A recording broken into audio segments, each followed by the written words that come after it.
Right.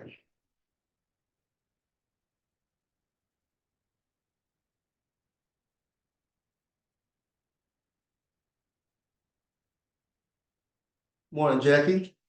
Well, you probably can't come off mute. That's good though.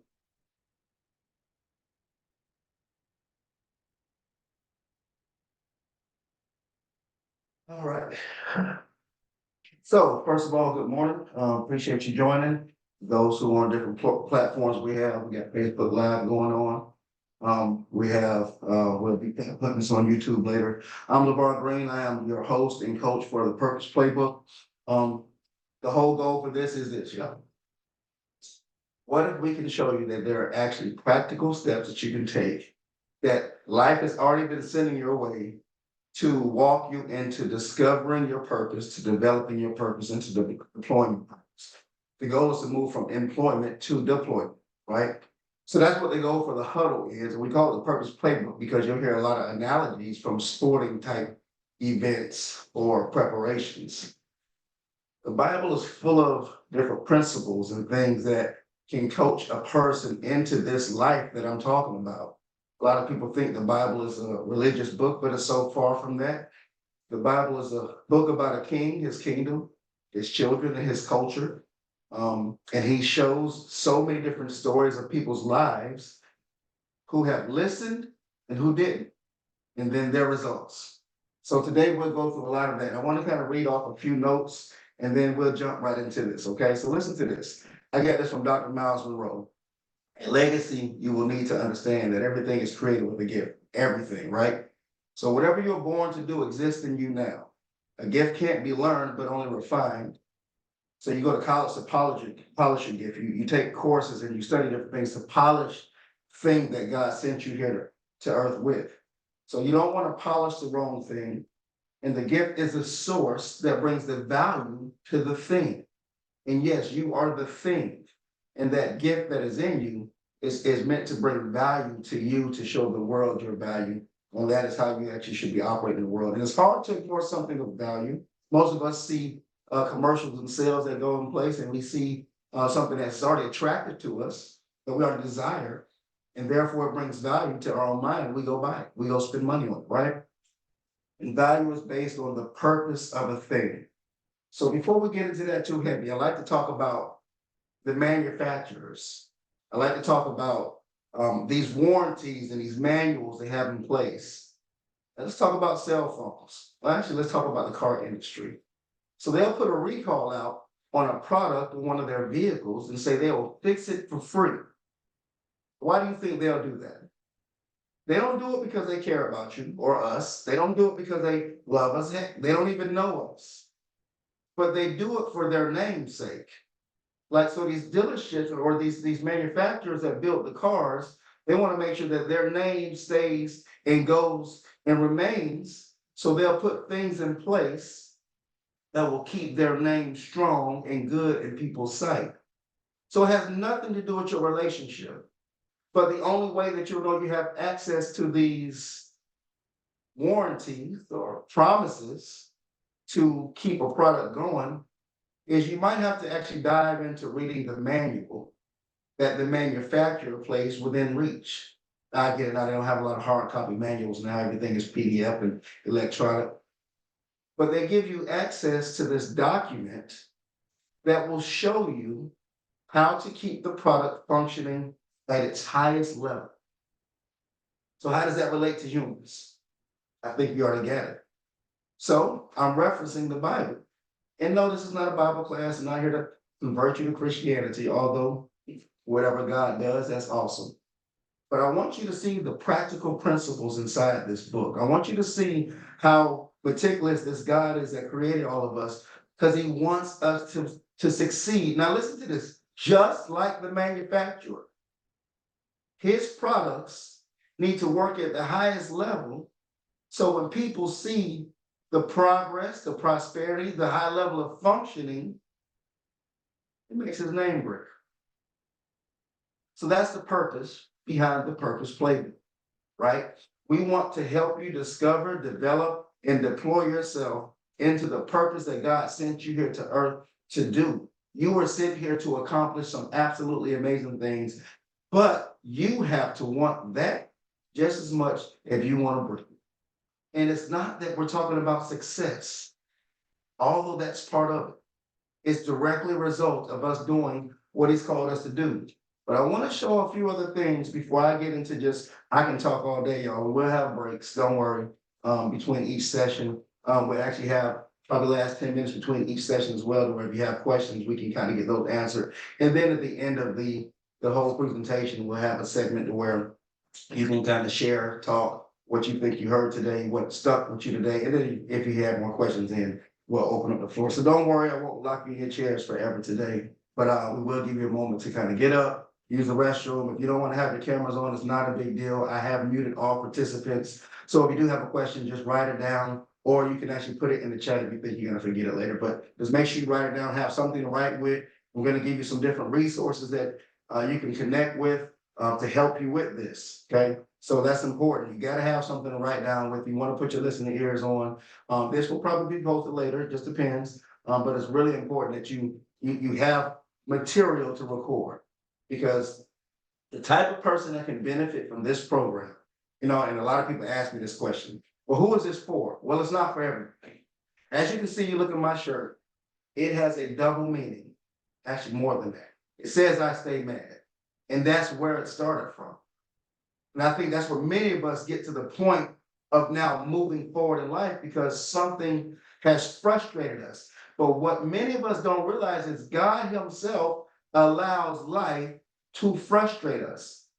There's a scripture that says, many of the plans in a man's heart, but the Lord's purpose will prevail or stand.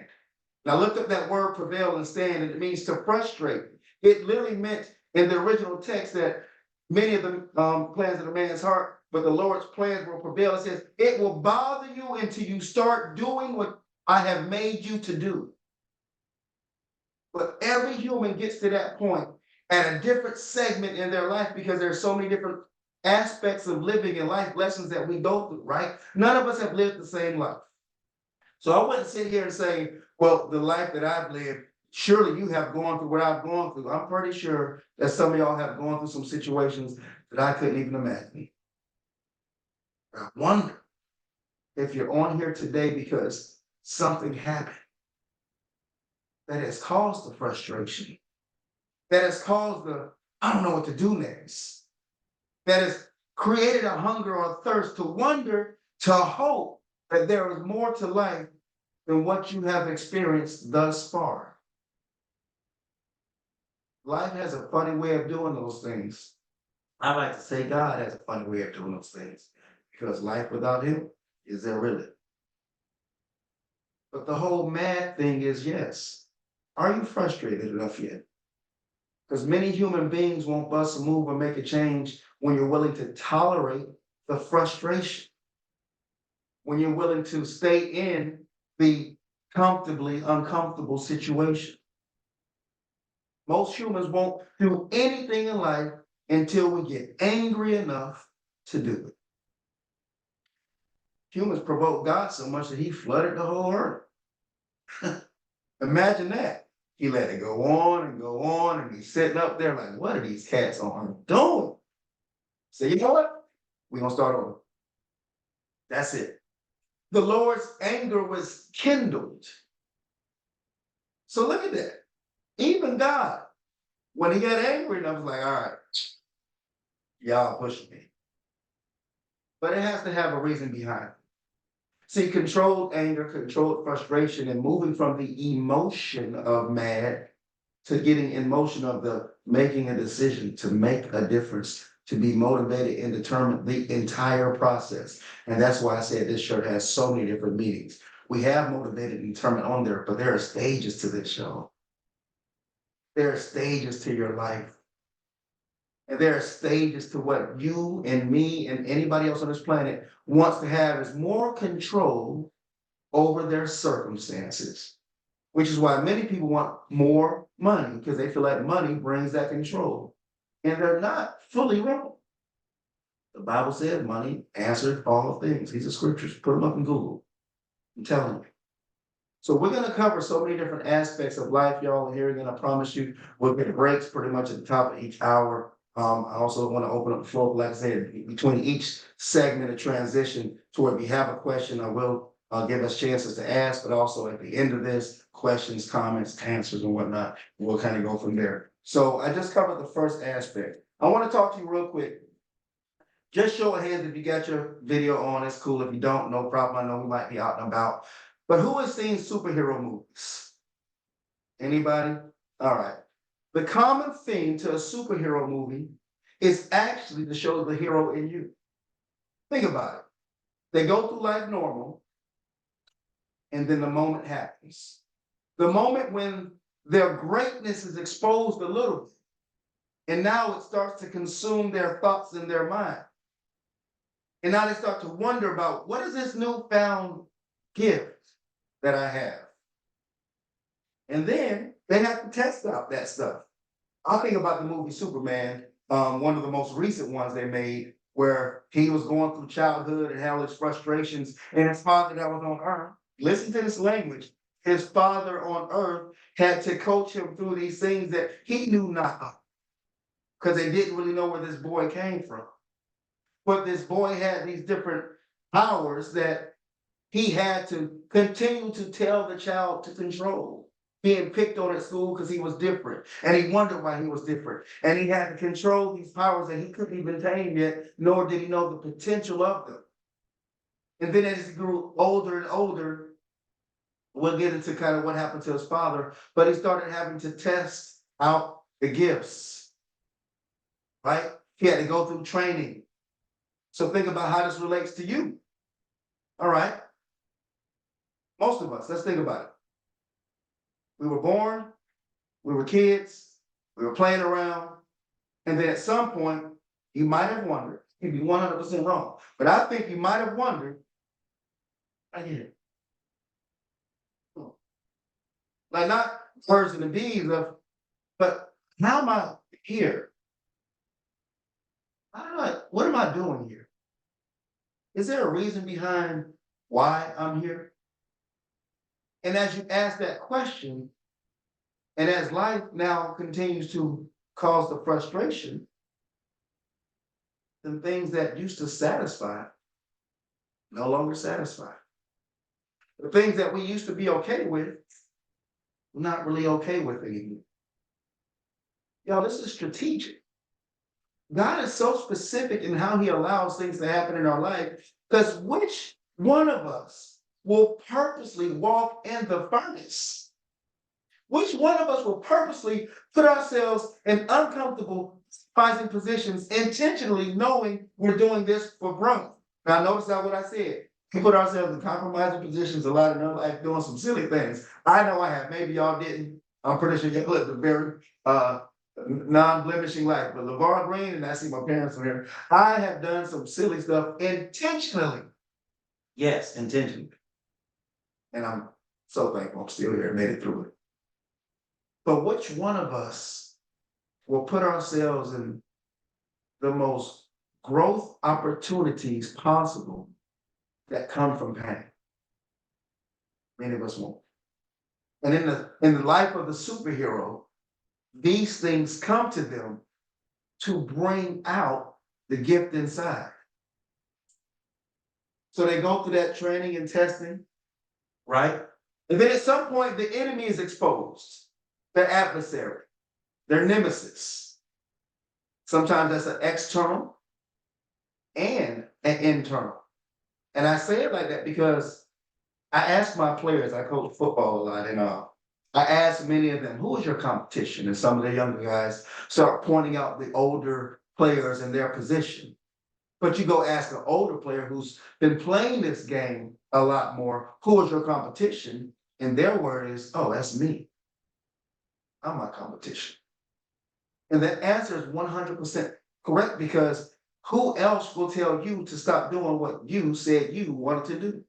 See, the humans, God made us in a certain way to where if I came and told any one of you on this line, you can't do that, there is something in you that gets aggravated with that statement. I'm going to show you Who are you to tell me what I can't do? Now, with that same smoke, that same energy, why don't you get mad at yourself when you tell yourself you can't? Why are you so receptive of your own internal enemy discouraging you from doing what you said you wanted to do?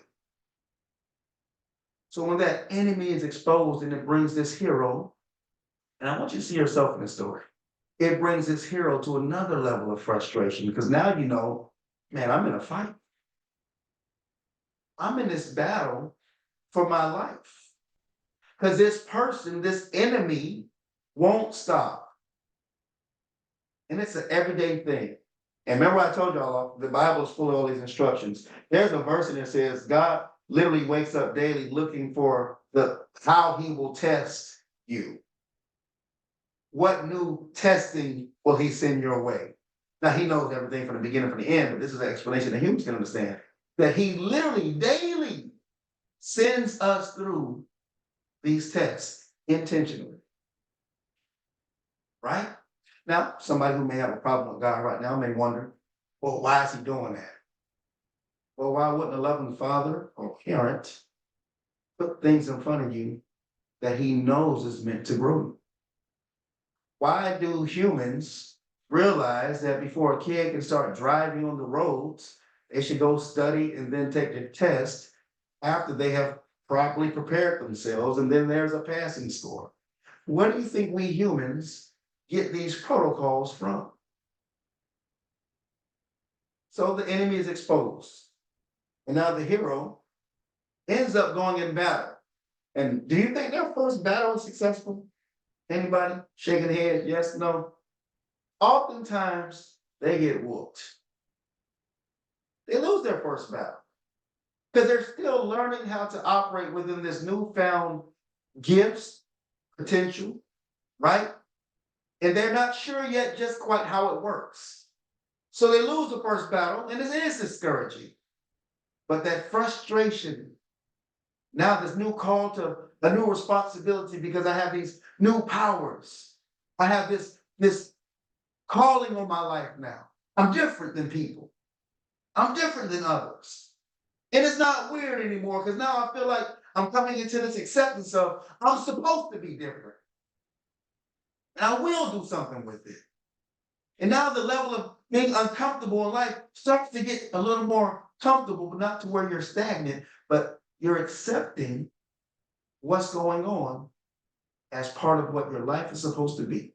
And that's dangerous because listen to this. Some people accept so much negative and say, I'll never get better.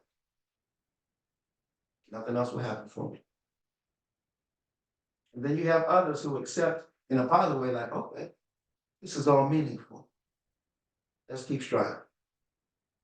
Because to live your life in the past means you'll never have any forward move. But when you have your future and your goals on your mind, when you have what God has sent you here on earth on your mind, do you all know that people who understand a glimpse of their purpose and assignment, they don't need a schedule. They don't need to be told what to do because there's this obsession of this thing that won't shake. It won't go away. And I'm gonna tell y'all even in advance, I may get emotional through some of this because I still feel the process that God took me through and is taking me through. So there's times that emotions come up because it's real. I know somebody on this line probably had a moment of, I'm done. I don't know what else to do. Whoever's listening, whatever platform, if you've had that moment or have it, don't give up. You're still in the middle of your story. And if you haven't caught on yet, the hero story I'm telling is about you. I'm walking you through aspects that you probably have already experienced or on the way to experience in this life if you choose to keep living. And I say that because we have to wake up daily when God wakes us up to give this thing another swing. You have to decide to put your feet on the floor because if your eyes open and God willing, He allows all the motor skills to be in operation, what are you going to do with it? What are you going to do with what we call time, and it should be viewed as opportunity? Also knowing the same time is expiring. Thank you for that. Already expiring. So with this expiration and with this hero story as we going through, and if you can think about your favorite superhero movie, you'll catch on quick. And it's so funny because I was watching one last night. I just love superhero movies. Watching Spider-Man Home, No Way Home, something like that. And I'm watching these things unfold, and they got books about all this, y'all. It's just funny, it's amazing. But I'm watching these things unfold, and you can see it. You can see the strength building in every teardown. You can see the strength and the courage, but also the frustration being escalated through every failure, through every bad thing that happened, through every frustrating moment. Helping this hero to get to another level of thinking and trying for more. It's not about sin, it's about quality. It's about meaning. It's about meaningful life. But a meaningful life comes through pain. So the aspect of Jesus Christ, don't run, don't turn it off. Listen, an aspect of his life, he knew going to this cross to die was his purpose. A large part of it, not his only. And he had a moment and he was crying and said his tears were so heavy, it's like drops of blood. And he said, Father, if you can remove this part of this, give me a second. But if there's another way, please let it happen. And this all loving, all knowing, all powerful God. Like, nah, gotta go through it. And Jesus was so committed to the purpose that he was sent here to earth to do. He was committed to death. He was all in. Are you all in?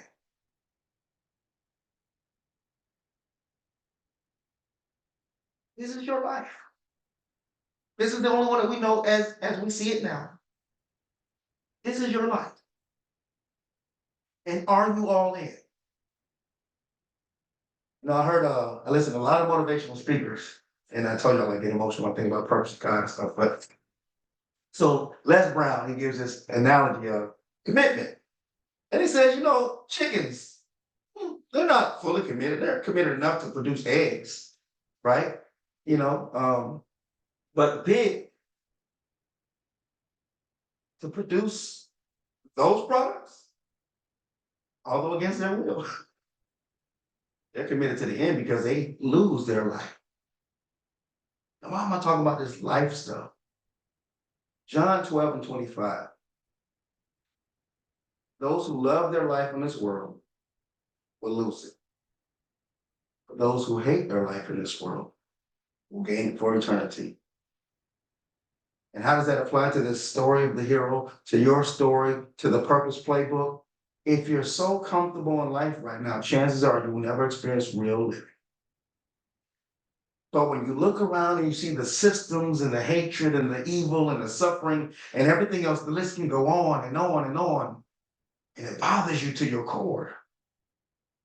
Only then will you start experiencing the level of living that God wants for us. That's scripture, y'all. That the suffering is supposed to produce something. And we're still on stage one talking about discovery of gift, and we haven't even discovered it yet. But this is the process to what a lot of people in church, I'm waiting for my breakthrough. They be screaming and shouting, not realizing the breakthrough is the breaking of you. How about that? Are you still ready for the breakthrough? When you realize, oh, I got to be broken? Yes. You literally have to die of all these old habits and ways and thinking and all that stuff to live. And it's not comfortable. I'm going to be honest. It's not comfortable. But what part of life that has come so easy did we really value? Anybody? And we all good for a free meal. I ain't gonna lie, I don't eat too many free meals, right? So a free meal is cool, but something meaningful, you put in work. For the grace of God, we made it through the stages needed.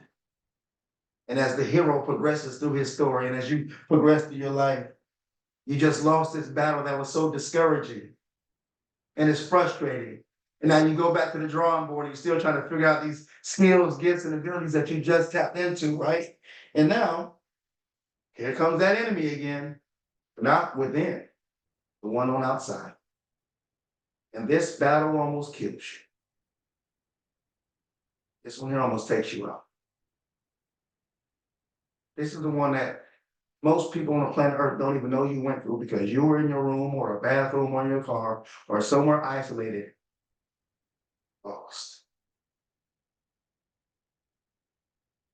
Too fearful to let anybody know that you're at that moment, feeling embarrassed and isolated and all of the above, every negative emotion you can probably think of.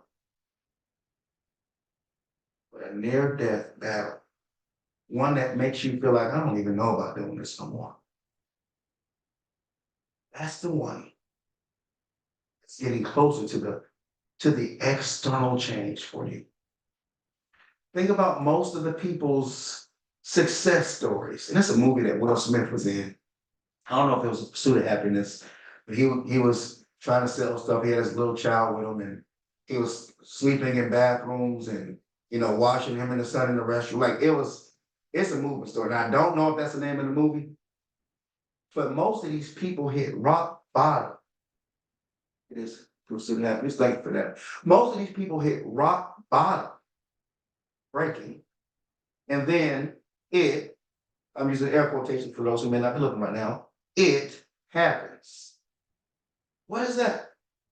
It happens. The thing when the inside now is fully exposed. And I don't have anywhere else to go. I'm at the bottom. I can't get any lower than this. I can't cry no more because my tear ducts have dried up. I can't sulk and complain anymore because I've been doing that for far too long. I have nowhere else to go but up from here. And this new determination and desperation and discipline and all these other things because I don't have nothing else to do. That's what happens. And then you don't care about the no's. You don't care about the opposition. You don't care about the obstacles. And I have nothing else to lose. I have to win or I do. And then his life changes through that fight. And then the success starts to show up.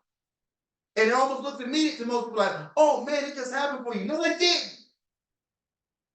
I went through it. Years. Suffering. Pain. And like in the hero's story, right before they reach their full potential, something or somebody in all their movies dies. Somebody they really love. Every movie. Someone so close to their heart, like their rock, their support system dies. Breaks.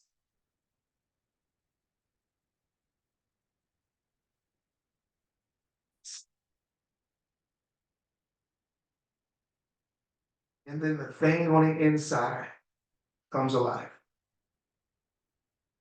And that's what I'm trying to show y'all today. What is this program for? Who is this program for? It's broken. I'm tired of it. I'm ready. And even if you had that experience years ago and you feel like you're in a better place now, but I want more. Because there has to be more. This can't be it. But are you ready to dig in? Because in their story, there is still another battle to defeat that enemy that has been a specific and purposeful opposition And it's not even in the movies, of course, to destroy them. But God is not letting these things happen to destroy you. He's happening. He's letting it happen to deploy you. Remember, discovery, development, deployment. And you have to go through that process to get to your purpose. It's vital. Let me look at the time. I have nothing good. Okay, good. So the hero story, I think if you can't see yourself in that just yet, go watch one of your favorite superhero movies. Start thinking about your life. Start thinking about the ups and the downs. Think about the frustrating times that you've had. And I bet you can see how God has allowed life to specifically happen in a way that if we put our lenses on, the right ones, we can see how these things have happened to develop us. And I hope that makes sense. I hope it's landing to where you can see aspects of what you went through that they're no longer just, this sucks. And granted, that was me, y'all. I complained about everything. In college, it could have been too bright outside. Oh my God, the sun is out. That was me. Oh, it's snow on the ground. What is this white stuff on the ground? Everything, y'all. Like, this is me. Like, this is not even a company. This is like who I am.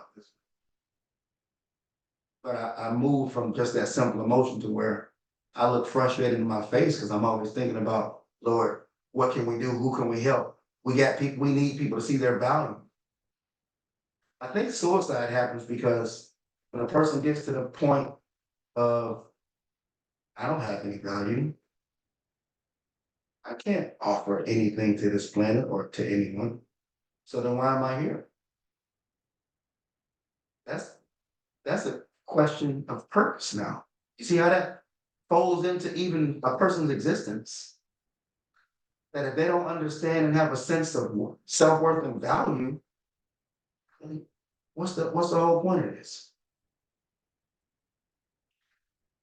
If you haven't done it already, who in here has saw a snowflake under a microscope online? If you haven't seen it, just Google it. A snowflake. And from what the scientists say, and I don't believe everything scientists say, but from what the scientists say, what I've researched so far, they have never saw a snowflake's design duplicated. Never saw duplicates design. And if you go look at these designs, they're beautiful designs for something that melts half the time before it even hits the ground. So why would this God, our God that's in heaven, design something that doesn't even have a lifespan that's long, put that much emphasis in a snowflake? But some humans feel like, I don't have purpose. I don't have value. Y'all, you have more inside of you than you realize. The thing is,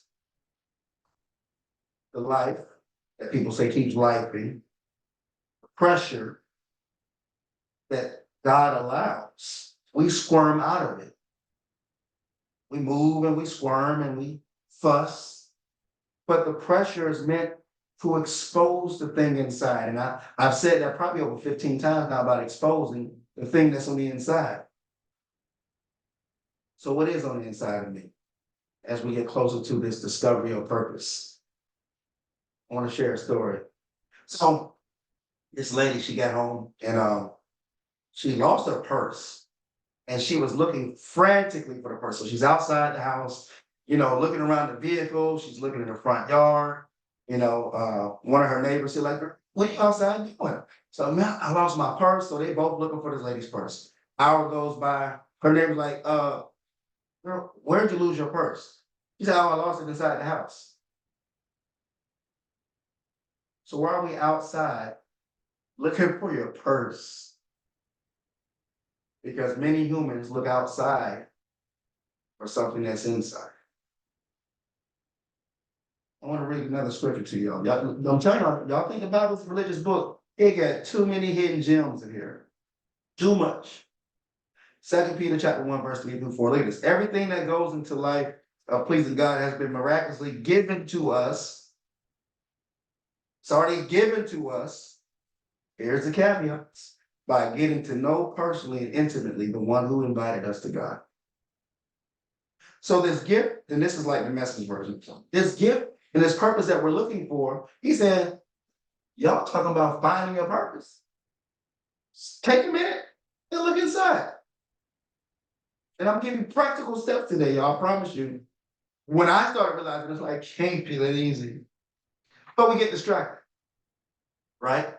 We got a whole lot that we're worrying about in life. We got a whole lot that's fighting for our attentions. Right now, if you even on your phone, you see notifications and noises, and we got kids, and we got life. So we get so distracted. And the last part of this verse here says, the best invitation we ever received, we also were given absolute terrific promises to pass on to you, your tickets to participation in the life of God after you turned your back on the corruption of lust. Lust is not just sexual. Lust is actually a strong desire for something. It's not negative. God lusts after us. The spirit and the flesh lust after each other because they're looking for the control of one another. So even in that, the turning away from, turning our back on the old way of doing things, because we say we want this new life, we say we want more of life. We sure life has more to offer than what I've experienced. But if I keep holding on to something behind me, am I truly ever going to hold on to what could be in front? So just like the lady who was frantically looking for her purse in front of her house, even though she lost it inside. And most of us look for our purpose externally when it's been inside the whole time. So here's the first practical exercise. Okay, whether you do it, it's on you, but I'm giving it to you. If you have a sheet of paper, your phone, or something to document, I want you to put on the left side of your page skills, gifts, and abilities. KSAs, like these jobs. They want to know if you get, knowledge, skills, and abilities, they say, but I'm talking about skills, gifts, and abilities. Anything that you do well, don't minimize. Well, it's just researching. Anybody can research. Everybody don't like researching, which is why they have jobs, because somebody said, I hate doing that, so I'm gonna pay somebody to do that.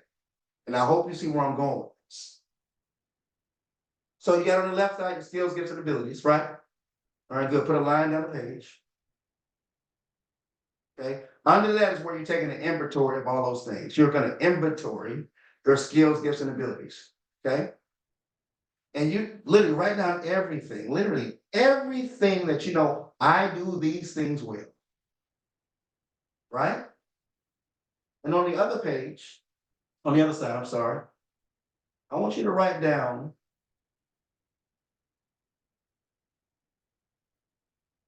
the things and the jobs that you had that bothered you.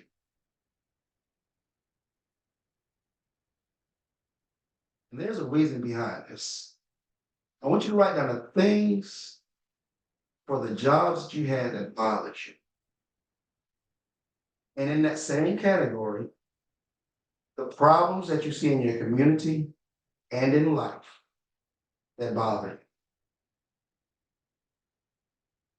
And the purpose of these lists is to, when you get done writing down what you already do well, what comes naturally, even if you have some training on it and like, man, this just came pretty easy, put it down.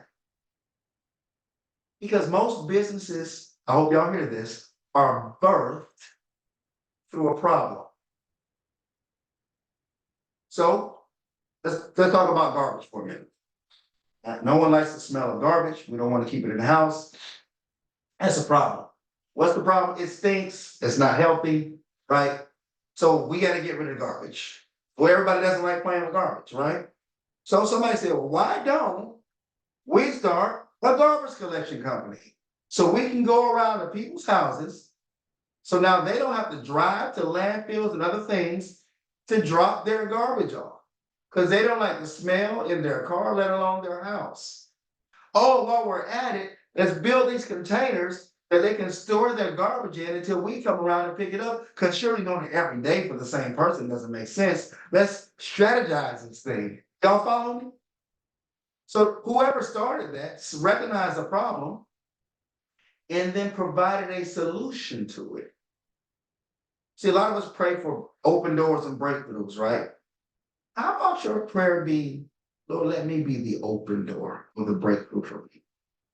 How about your prayers change to you desiring to be the thing that people come to because you have the resolution to it? You have the answer. How many more people can you bless and help now versus us always in the need of something? That making sense? That no longer am I the one, oh, I need an open door. Lord calls me to be the open door through what you've already sent me to this planet to do.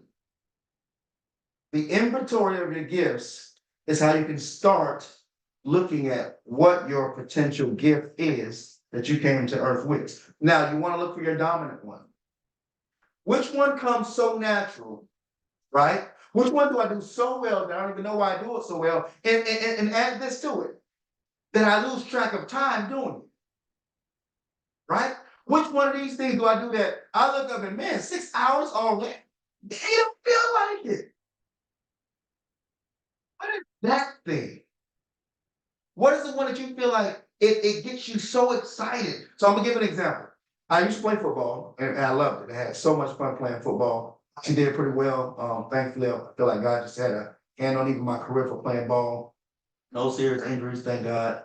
But through the role of playing football, and I didn't realize this until football was taken because I was partially distracted, to be honest. But I played cornerback, played on defense, and as y'all see, I run my mouth. People say I talk a lot. I don't know where they see that at. I don't know what the problem is. Thing I say I talk a lot, but I talked a lot even then. But I was terrified to read in class, to talk in front of the class. But in my element or around a comfort zone, a confident place, I can go. Okay?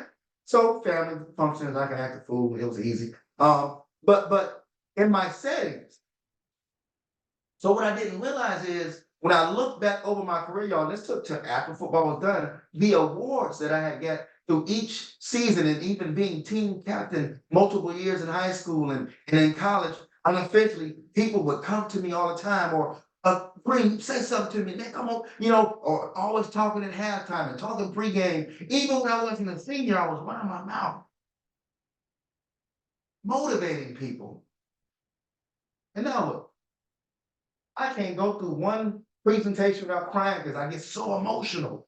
And I cried before every football game. I couldn't help it. I was getting on the field. I'm ready to go, right? All this excitement and emotion and energy, and it happens here. Now, when I do these things, every time I talk, anybody that's seen me talk more than once, they know, yeah, buddy gonna cry at least one good time. I'll be trying to hold it together, y'all, but at this point, okay. I just let it go real quick and bring myself back. And you see, I'm still recovering. But this is like my football now, but it's really my purpose. I love this. And what I love more, like I do as a coach, when I get a chance to talk to the players and they get it, they had that moment like, oh, I know now. I know why we're supposed to slant to the left, and then the back is going back to the outside because it's not even meant for me to make the play, but I'm supposed to bring all the attention to myself. The friend is one to make the, but I benefit from it. So your purpose and taking to your assignment sometimes opens up the doors for others, which is why I said, Lord calls us to be a door, an answer. Because your sheer presence, because of the presence of God in you, you walk into a place. And it's funny, with my youngest boy, very smart kid. All my kids smart, love him. But I don't even help him with homework. But it's like twice a year, he'll say, Pop, I got a question about homework. So he'll call me in there, and I sit down, and it'd be something with math. I'm like, oh, Lord, I got to learn math again. And then by me sitting down, he said, oh, I got you good. I didn't say anything. I didn't say anything. But sometimes y'all are presence because of the presence unlocks stuff for people. And my prayer for y'all on here, practically, but also spiritually, is that through what we talk about today, if not already, you start to see what you're supposed to do. I yell at my players a lot here again, Purpose Playbook. You hear football analogies. Say what you see and play what you say. Say what you see. This is visionary, y'all. Think about it. and play what you said. So they're watching him play, and the receiver kind of goes up and starts to go inside. And he's supposed to start yelling, in, to notify the people around that that route could affect. So they can now effectively put themselves in positions to make the play. So the whole team benefits. And not only did I say what I saw, I started to play what I said because I have other responsibilities to make sure I'm still in place to assist. Let's talk about now visions. Say what you see and then play or live out what you said. Well, I want to be a millionaire. Cool, everybody does.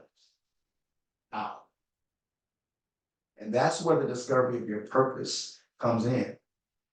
Because as the scripture says, your gift will make room for you and put you in front of great men and kings. There's another scripture that says, God gives power to create wealth and cause no sorrow. There's so many different scriptures that talk about wealth and prosperity, but then there's one that some people miss it. Just what makes it profit a man to gain the whole world? Ladies, when I say man, come on, mankind. So y'all too, men and women. But what does it profit a person to gain the whole world and lose their soul?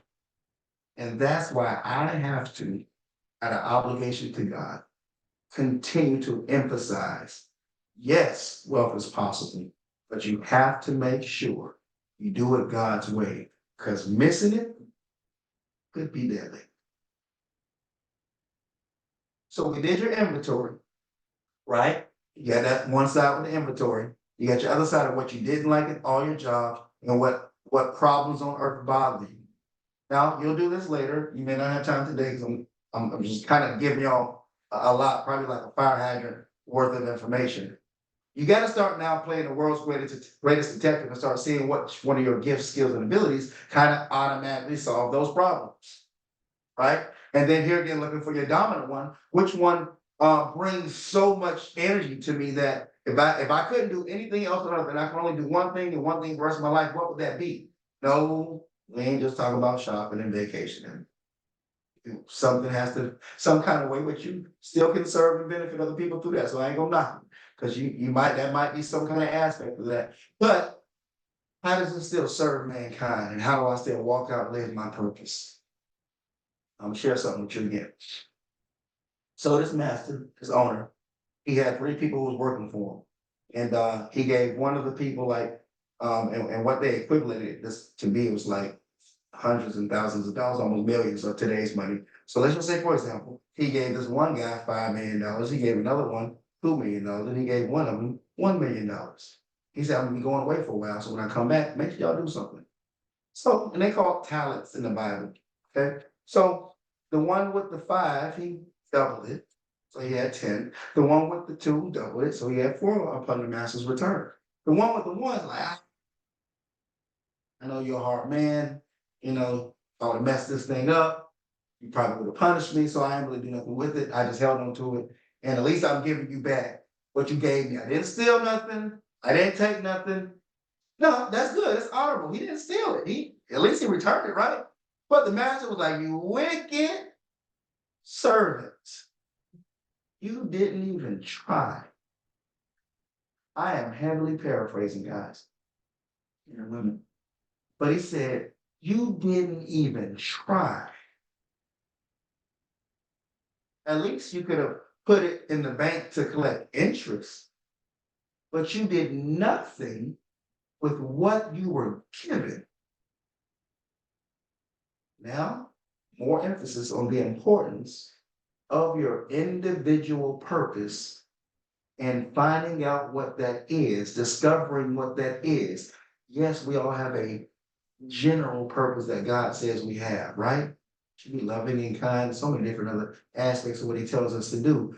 But there's something as an individual, because the God of all creation may be snowflakes that melt within seconds, and none of them have the same design. And then every other thing on planet Earth, from every plant, grass, and how those things are here today, going tomorrow, all those things have purpose. If we don't think as a human being we have purpose, we have taken the bait. Sadly mistaken. So the discovery of your purpose is paramount. But you can't look outside for something that God placed inside for you to find. What? The only way to get to the inside of a thing is the outside of the thing has to be broken.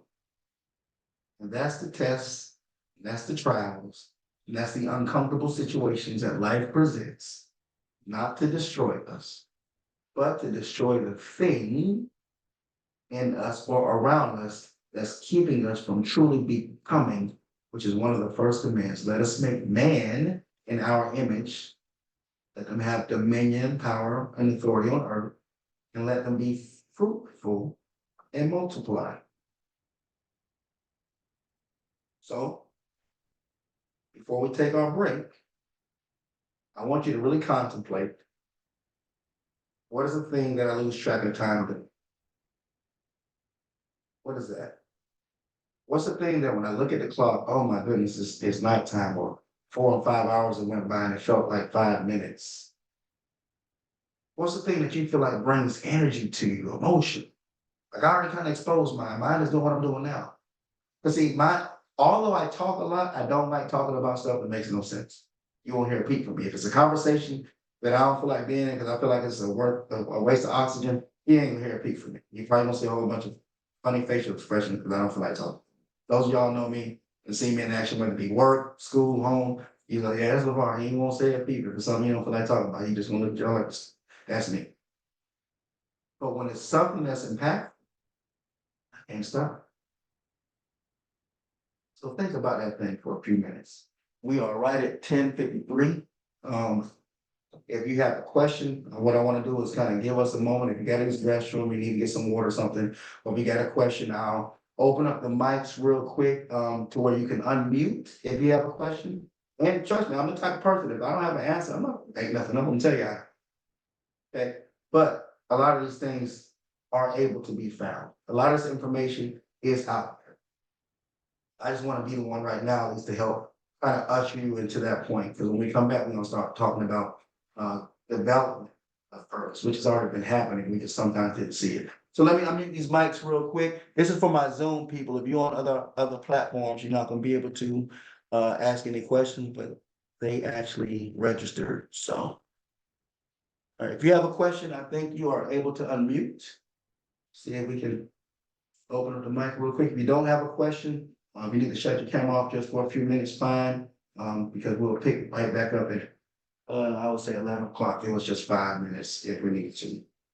Okay, so don't get lost, don't go missing. It's just 5 minutes. But I'll be right here if you do have questions, all right?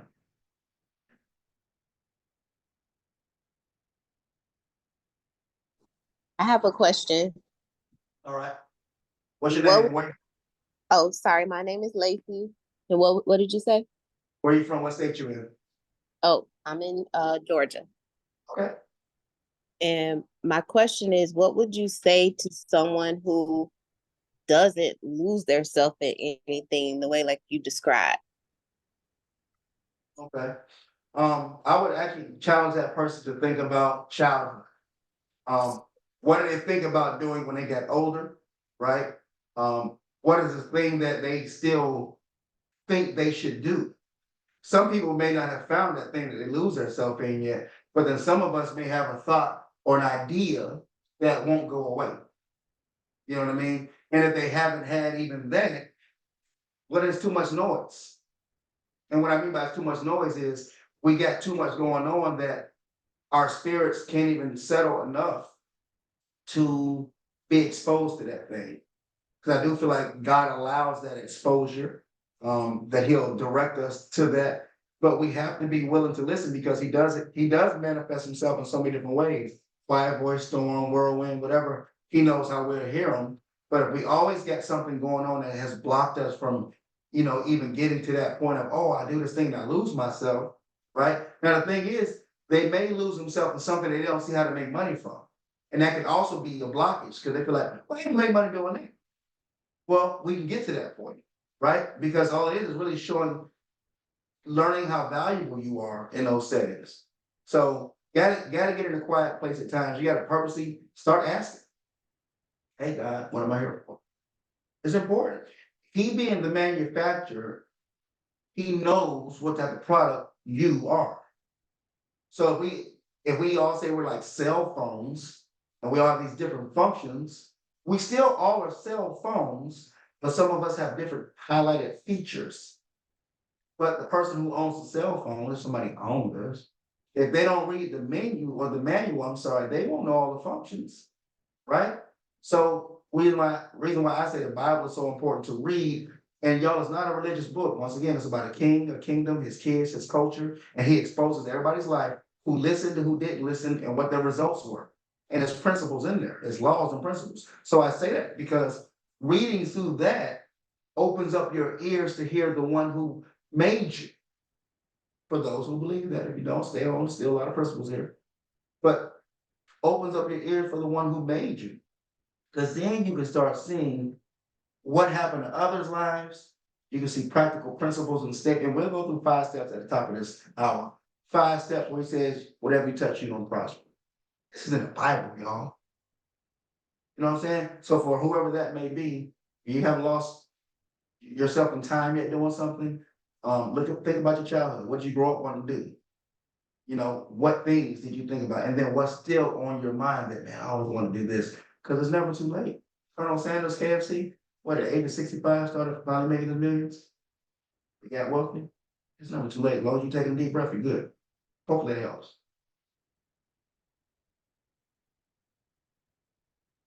Anybody else?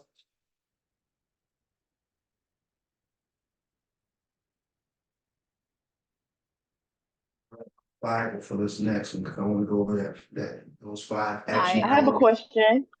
Absolutely. Where are you Go from ahead. and what's your name? My name is Jackie. I'm from Georgia, and so during the assignment that you gave with the skills, gifts, and abilities, what would you or how would you explain to someone what to write down? Because that was my challenge. Is like stuff that I don't. It's hard for me to self assess. So it's kind of like, well, is this really a skill? Is this really a gift? Like, so how would you or what advice would you give to somebody?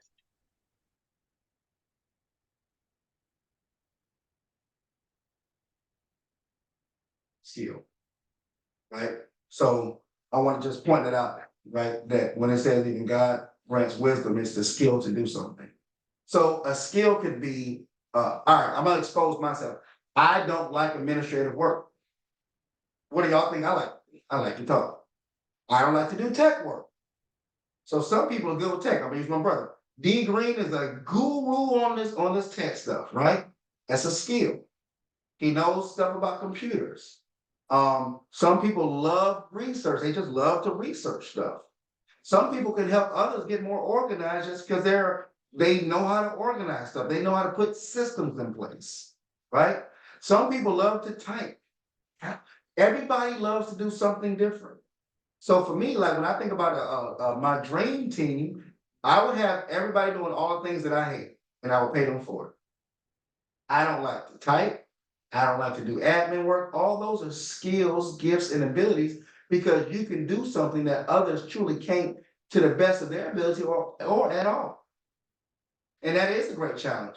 I've been doing this life coaching stuff unofficially, y'all, for over 10 years, probably 15 years now or more.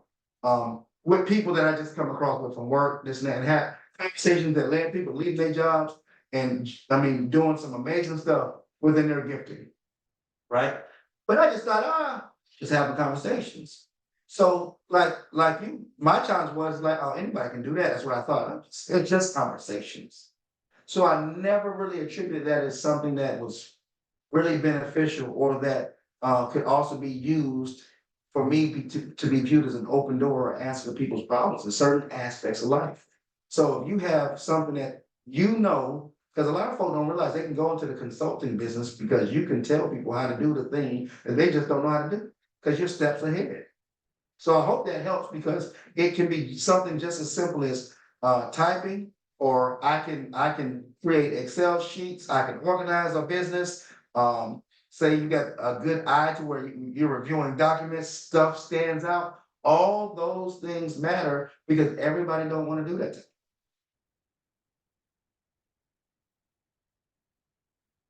So hopefully it helped you. What else we got? If you got a question, it's just question time. Since we had a few of them go, I'm gonna give it another minute or so. Hi, I have a question. Hello, hello. What's your name and where you from? What state? My name is Katika, and I am in the state of Georgia. And or talking about like gifts, you know, a lot of times we have gifts and they may seem so simple, like for example, organizing things, right? My question is, when we have gifts that seem so simple, a lot of times we're talking about, oh, we want to get paid for what we do. What do you say to someone who's like, man, my gift is so simple. How do I monetize this? Right? Where do they start? What's the starting point? Like, what would be your recommendation for that person? Because one, they see their gift as something so, oh, how can I get paid to do this if I'm supposed to be walking in my purpose and living in my purpose? Like, I need to get paid. Like, how do I start with making sure that I am solid within I have a lot of questions, solid within my gifts that I have, and making sure that I'm ready to monetize it? Great. So you are creeping into our next segment, really the development and deployment. So very, very good question that will get answered in the next segment. So you'll have to wait for your answer because that's a great, great answer, and it's definitely leading us into our next one. So if nobody else has a question, I want to go ahead and move into our next section. Is that all right? Let me just check. Any questions? Going once.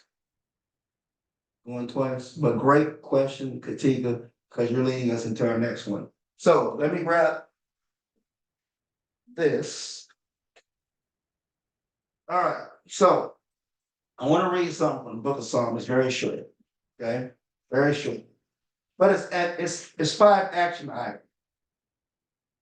And then God says, whatever you touch, it's gonna work. Okay, and Tika, don't worry, we will get that question answered because that's amazing. Okay, it's like you're in my head, you know where I want to go. So look at this, and it's going to describe the person who does these things because it even addresses who this is. Now, remember, ladies, when we say man, we talk about mankind. So, how blessed is the man who does not? Here we go. First thing, don't walk in the counsel of the wicked, don't stand in the path of the sinners, and don't sit in the seat of scoffers. Okay, people who mock. Those are 3 things of what not to do. And I'm gonna tell you why those are so challenging, then we'll keep going. So people think, well, we gotta go out and talk to folks, we gotta evangelize, we got family members that that may do these things. I want you to think about what it's saying. Walking with someone means that you're in agreement, right? If you're going to walk with someone, you're together in a sense. So don't walk in the counsel of people who are planning to do wicked stuff. Step 1. Don't stand in the path of sinners. Now, what is standing? Standing is standing, but it's not movement. And how these young kids say, well, I'm standing on business. Now you're still in agreement and standing still with people. Sinning is really just rebellion against God. So people who are actively rebelling against God, don't stand with them folk. That's 2 items. And don't sit at the seat of scoffers. So now we went from walking. Think about the reverse process, y'all. This is good. Lord have mercy. First process. We started walking, then we stopped walking and we stood still. And now look, we just sat our behinds down. It says, don't sit in the seat of scoffers or people who mock. You see the reverse of the life? The lack of progress, moving in the wrong direction. We went from walking to standing to sitting.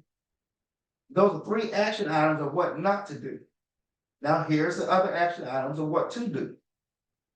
But this person's delight, it says his delight is in the law of the Lord. Now what's the law of the Lord? That's why you got to read through this Bible, not for religious purposes, y'all. This is bigger than that. This is about, because listen, yes, eternity and life after here is absolutely important. Don't get me wrong.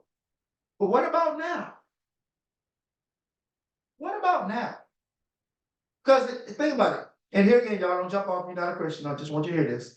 If accepting Christ as Lord and Savior and going to heaven was the goal, then why are we still here? Like, wouldn't me accepting just banish me immediately if we were supposed to go straight to heaven right now? That means we still got work to do now, y'all.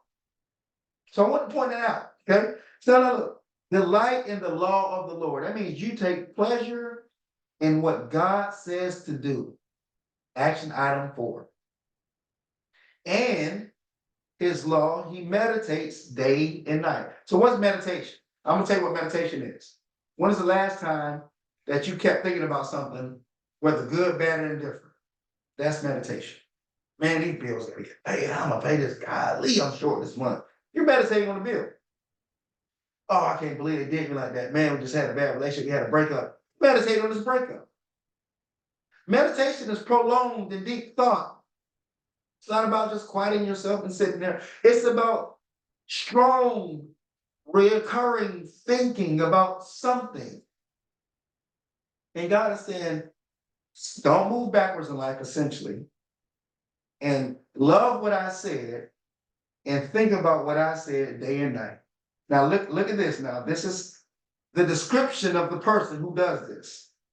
And this is part of your development. We talked about how to discover purpose. Now we're getting into development, okay? He will be like a tree firmly planted by streams of water. Why does that matter? Trees need essentially, they need water. And everybody knows not to unmute, but we'll keep it like that. Trees essentially need water. So if I'm a tree next to water, dang, I might be good. Because I have so close in proximity access to the thing that sustains me. Y'all get that? The thing that continually brings me life. Next part that says, this tree yields its fruit in its season. That means every time that I'm supposed to produce, I produce. I never come up short. I'm always coming through. It's like clutch. I'm there. These are the results of those 5 action items, y'all. And its leaf does not wither. Well, hold on now. Trees' leaves are supposed to wither, right? That's what we see biologically speaking in the earth.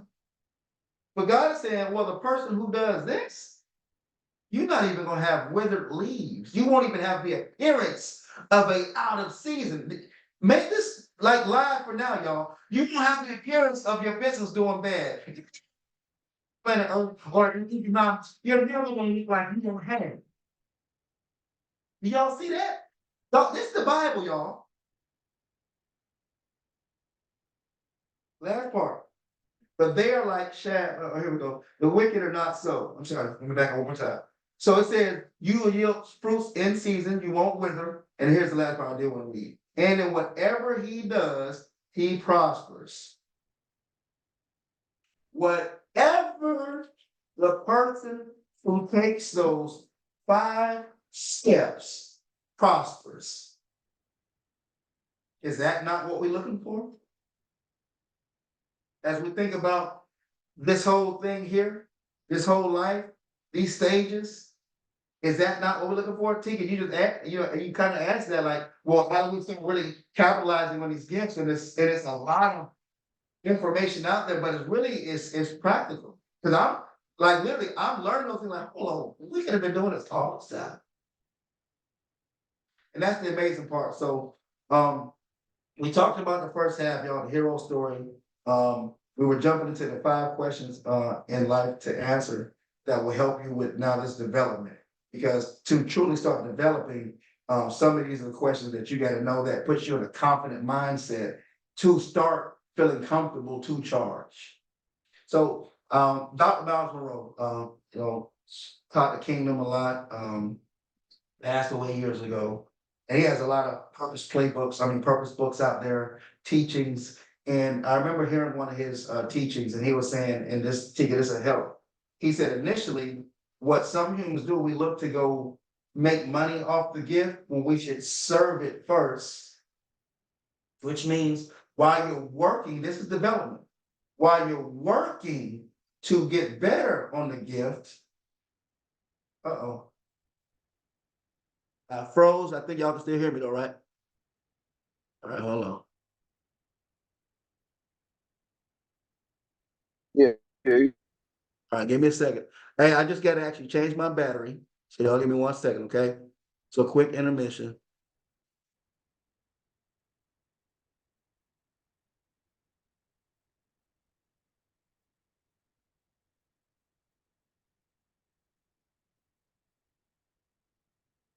Sorry about that, y'all. Didn't know that was gonna happen that fast, but we live. Just know it's ain't recorded.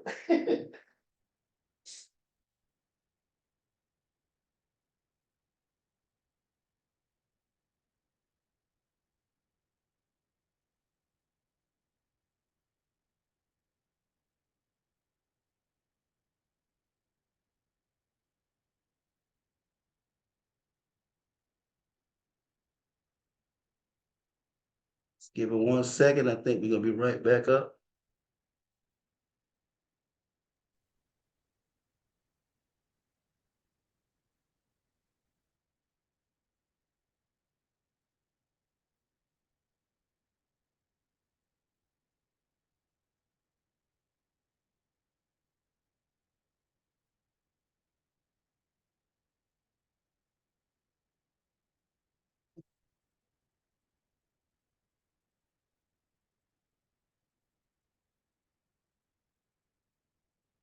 Let me know when y'all can see me again.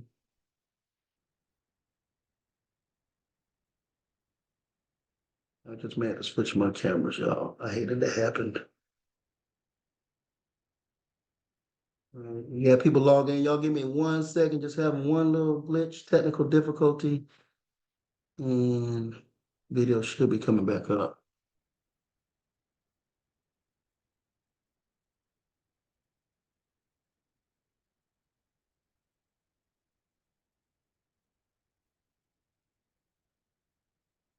Does it? And we just gonna come on my webcam.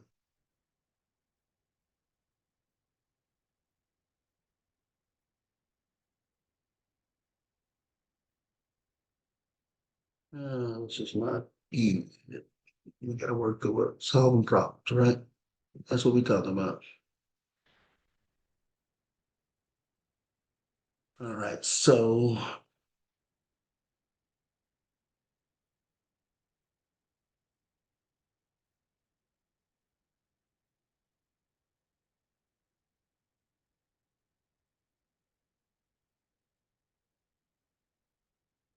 Still nothing, huh? That's interesting. All right, y'all, give me 1 second. Let me really get this going.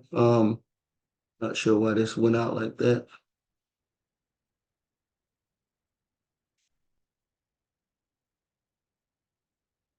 Hmm.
We back. So, sorry about that glitch, y'all, but we had to make some quick adjustments real quick. So, can y'all hear me good?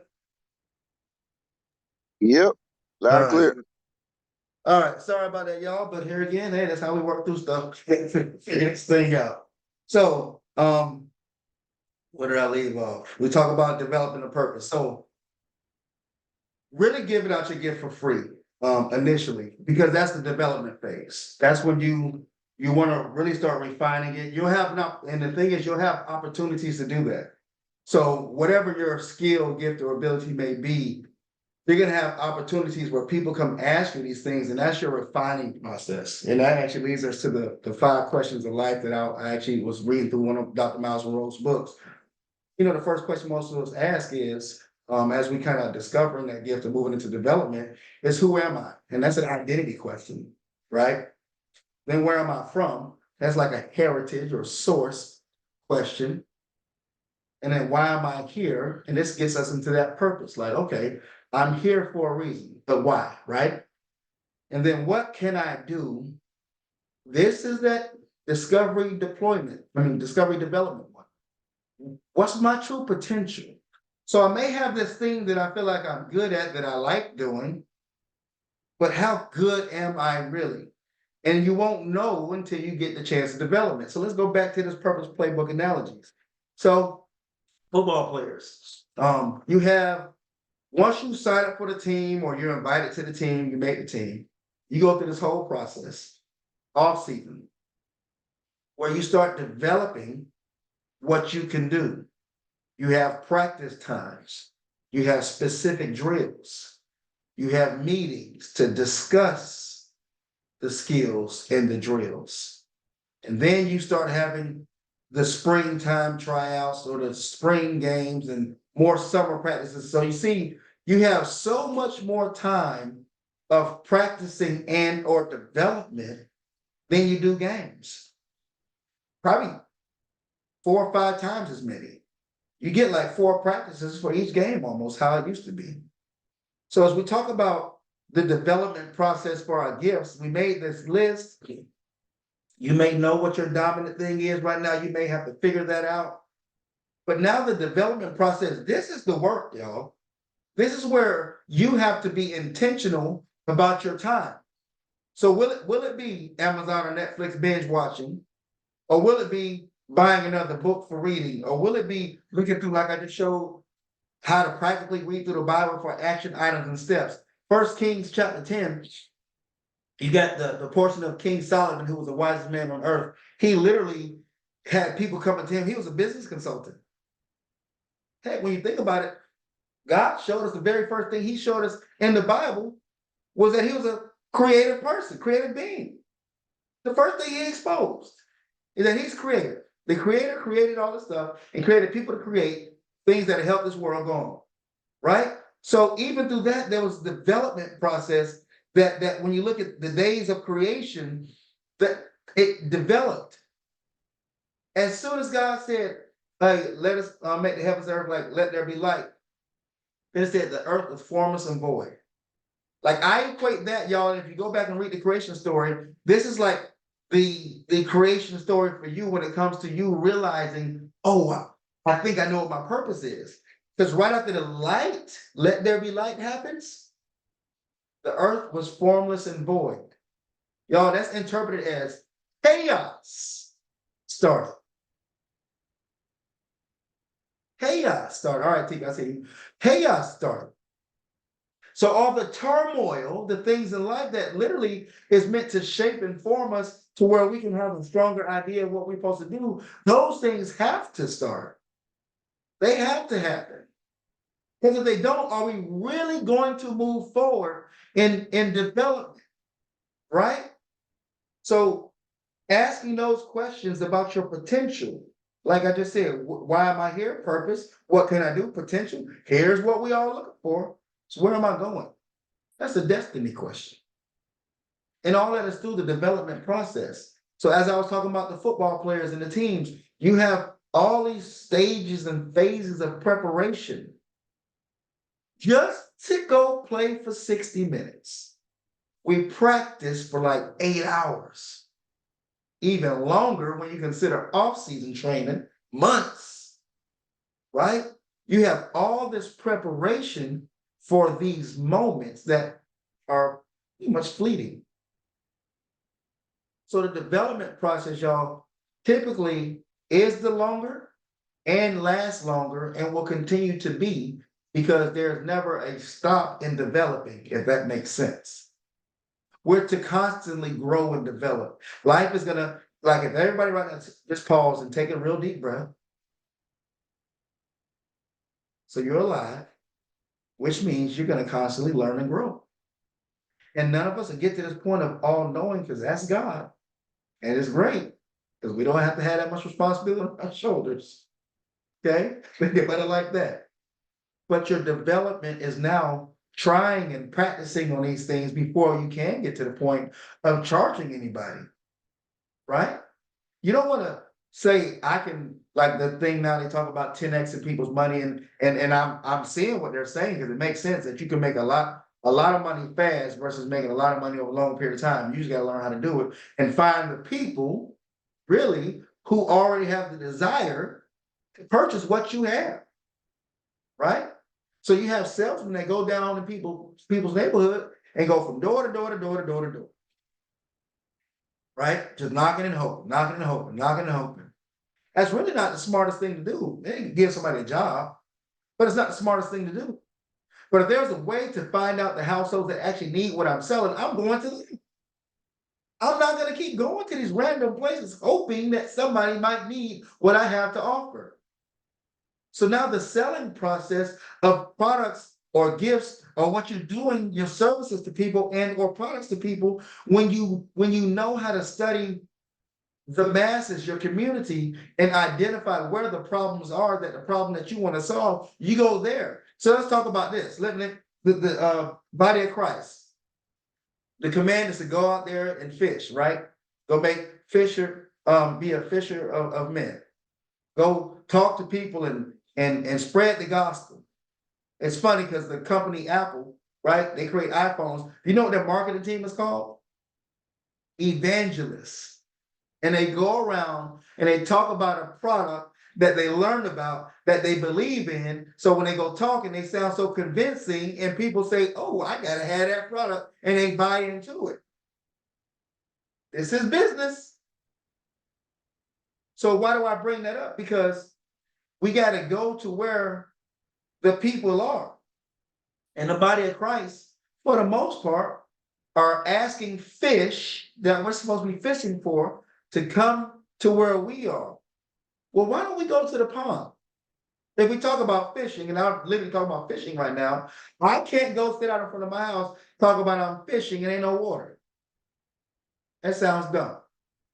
I would have to go find a body of water that hopefully has fish that I'm looking for. And if I'm looking for snapper, and I'm not a fisherman, but if I go to this body of water and don't have snapper, am I going to catch what I'm looking for? And I'm gonna sit there complaining, man, I can't catch no snapper, man. I'm out here fishing. No, I'm doing what I'm supposed to do. I'm doing the job. I'm fishing, but you're in the wrong area. Excuse me. Does that make sense? So when we talk about development, even through the course of development, y'all, we have to make sure that we get to the right area and around the right people that will assist with the development of our gift. Back to the question that many people have asked, well, LeVar, who is this course for? Well, it ain't for everybody. It ain't. It's for people who are at a certain place in life, and however they got there really doesn't necessarily matter, because it matters that you're there. Well, how are football teams established? How are sporting teams established? Because you have people who have a desire to play the game.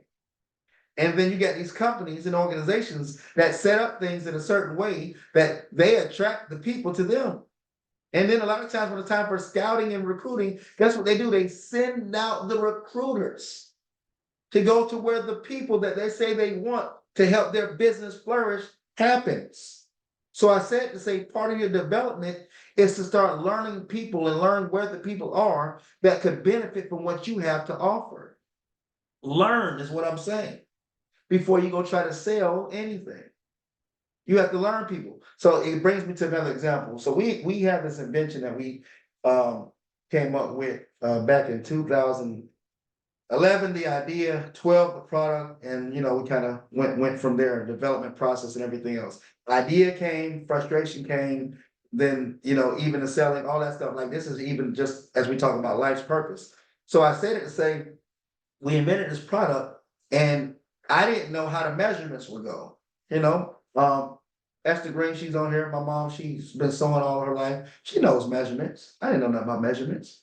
So the practical thing I thought at the time, I took a tape measure around the community, and I need to know how somebody who was 6'6", 300, how their circumference and their body ratio is, and how this would affect the product. And I would measure from somebody that big to somebody who's 4'11", and I would say, hey, do you mind if I measure you real quick?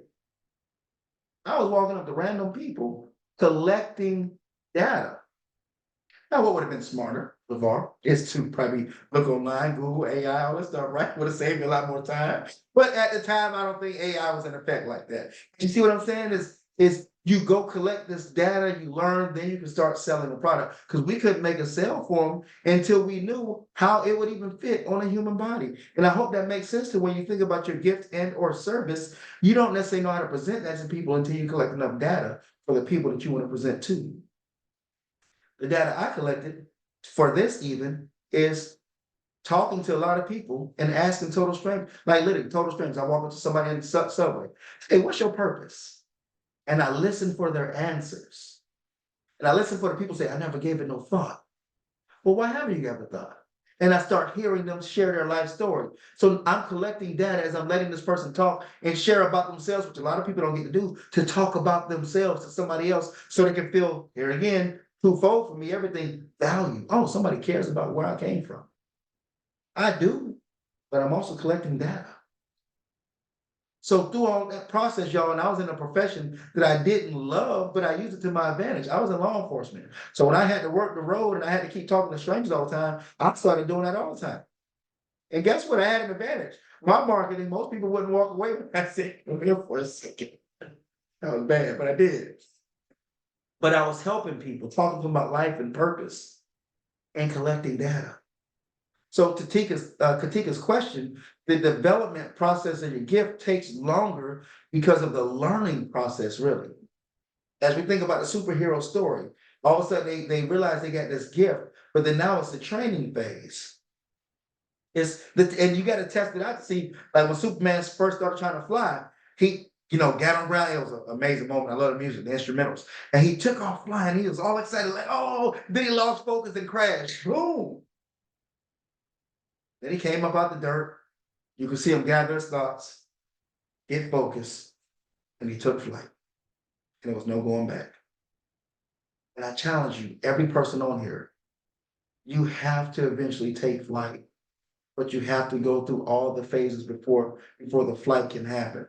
And you have to shake off the failures. You have to shake off the falling. You have to shake off the frustration and learn from each moment and realize, is it truly a failure? Is it truly a loss? Or is it a lesson that I went through that helped me learn my true skills and abilities? It's all about how we're seeing this thing, y'all. That's what this is really about. Because if you view all those things as failures, then you'll never really pick yourself back up to move forward in the place, in a position to really do what you're here to do. And I hope this is making sense. Frustration and pain is purposeful. We didn't all heard the old saying, no pain, no gain. That's kind of true. They were talking about muscle development. They were talking about, think about it, a person intentionally goes to the gym to tear muscle tissue so the muscles can grow. That's causation. You are the one causing it. The great thing about this causation is the great and almighty God who caused everything has caused everything already to work in your favor if you allow it to.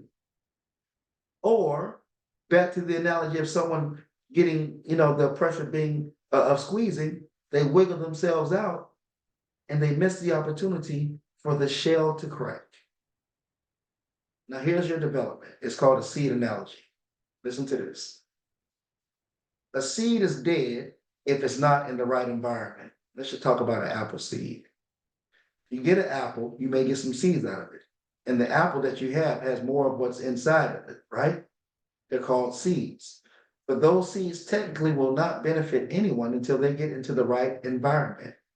Now, as I talk about environment, I want you to think about your mindset. Why do I say mindset? Because the very first thing that Jesus Christ said after he went through even his phases and processes that we may or may not even get to today, but he came out and he said, repent, for the kingdom of God is at hand. Change the way you think is a term repent. Turn away from the old way of doing things is a way to repent. So get the mindset right. So the mindset is the environment, and you have this seed, and the seed is dead until it gets in the right environment and it gets nurtured or developed. So think about the seed process, but I also want you to think about a burial process for somebody who died. They look very similar. Dirt is disturbed, dirt is removed, a hole is made, and the thing goes down there. One to die, one to eventually come to life. And they're packed in. And now this seed in this person is surrounded by pressure and darkness. But one is there for absolute death and won't come back in a sense. And we can get into them conversations later when we start some Bible study and stuff. But you got this seed that had to go to a dark, muddy, dirty place to even get a chance to live. And if your life has been frustrating, tiresome, lonely, dark at times, and you name it, you're in the right place. You gotta look at it the right way. You gotta think about it the right way. So the information that we're talking about has to get in the right environment so the growth can start. Now let's continue to talk about the seeds development as we talk about your personal development. We talk about discovery of the purpose. Now we're talking about development of your purpose. It has to get, appreciate that, bro. It has to get looked at it like this. So now the seed starts to grow. But let's talk about how. The breaking that no one likes has to happen. The shell of the seed starts to crack, and the shell of the person starts to crack, and it causes tears and frustration. It causes hate, anger, and rage, and all these different emotions because we don't know what's going on. And why God? Why me? And the question is, why not? Why not? And we ask that question because we can't see. And we don't understand that the shell that has to be broken, that's in this dark, gloomy, impacted, pressurized place. When the shell cracks, the thing on the inside now can start growing. So the question is, what's inside of you? And the answer is the essence of God. Now, wouldn't you want that to come out? Like if there's greatness in me, and I have to go through a breaking process for it to be exposed, then break me, dog. Because I need that to come alive so I can live. The breaking process, the burial process, the pressure has to happen. Back to the seed because it starts to grow, and most people realize, oh, I'm trying to make it, I'm trying to get big, right? And then you're gonna sit up here and people see your growth, but people, and I hope Tika hears this, and I think it's recorded, so we'll play this back. The growth happens down first, and no one sees it. No one sees the development process because it goes downward first to take root and to get a great foundation, to get grip and be a boom. Because the more of the grip it has in the environment, the more it can pull the nutrients it needs to survive once it gets exposed. Because once you get exposed, you're exposed. And if you think that's it, well, I'm exposed now, I'm out. Now listen now, the seed that's growing, just because it got exposed, it's at its weakest moment. And now the new elements that it never had to deal with while it was buried, there are new elements it has to deal with because it's exposed now. All types of exposure. Animals and things trying to walk on it or eat it, or the elements, the rain and the storm. It's a different type of testing now. I hope this is making sense. So it's one thing to develop in the dark, like the old pictures used to do, right? You take pictures, they put it in a dark room for development. Ladies and gentlemen, you have to go through the darkness to get to the light. It is part of the process. And no one will see how you're growing just yet. No one will see how you're developing your gift just yet because that's a one-on-one thing. It's almost an isolated thing. No one will see that. But even when you get exposed, you got to get ready because now you're exposed not only for people to see you, but to different surroundings. And at those early stages of exposure, that's when you're the most vulnerable. Think about it, as a human, you get excited. Oh, they see me now. They see my gift. You're vulnerable. Pride comes before the fall. Gotta remember to stay humble. Bring me to another scripture. It says in Deuteronomy, this is what happens when people get exposed too early. And I'm gonna share a watermelon story after this. You may say to yourself, my power and the strength of my hands have produced this wealth for me. But remember, the Lord your God, for it is he who gives you the ability to produce wealth. So early exposure or rise to success too soon can cause problems. All right, quick snippet. Story of my life. I'm one of the people, I hear something, I'm running and I'm going with it. I may not hear the whole sentence, but I sit behind me, ready to go. Let's go do it, let's go do it. Two stories actually, and I blame my dad, I love him, but I blame him. He let me buy my first car within like 20 minutes. We went to the dealership.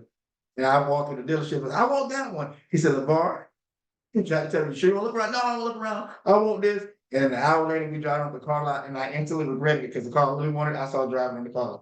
That's one story. But that was the impulse in me. That was the 20, how was that at? 22 maybe, 22-year-old LeVar. But let's talk about the 42-year-old LeVar. Too much different. I'm about to be 44 now, so hopefully the last 2 years been a little growth.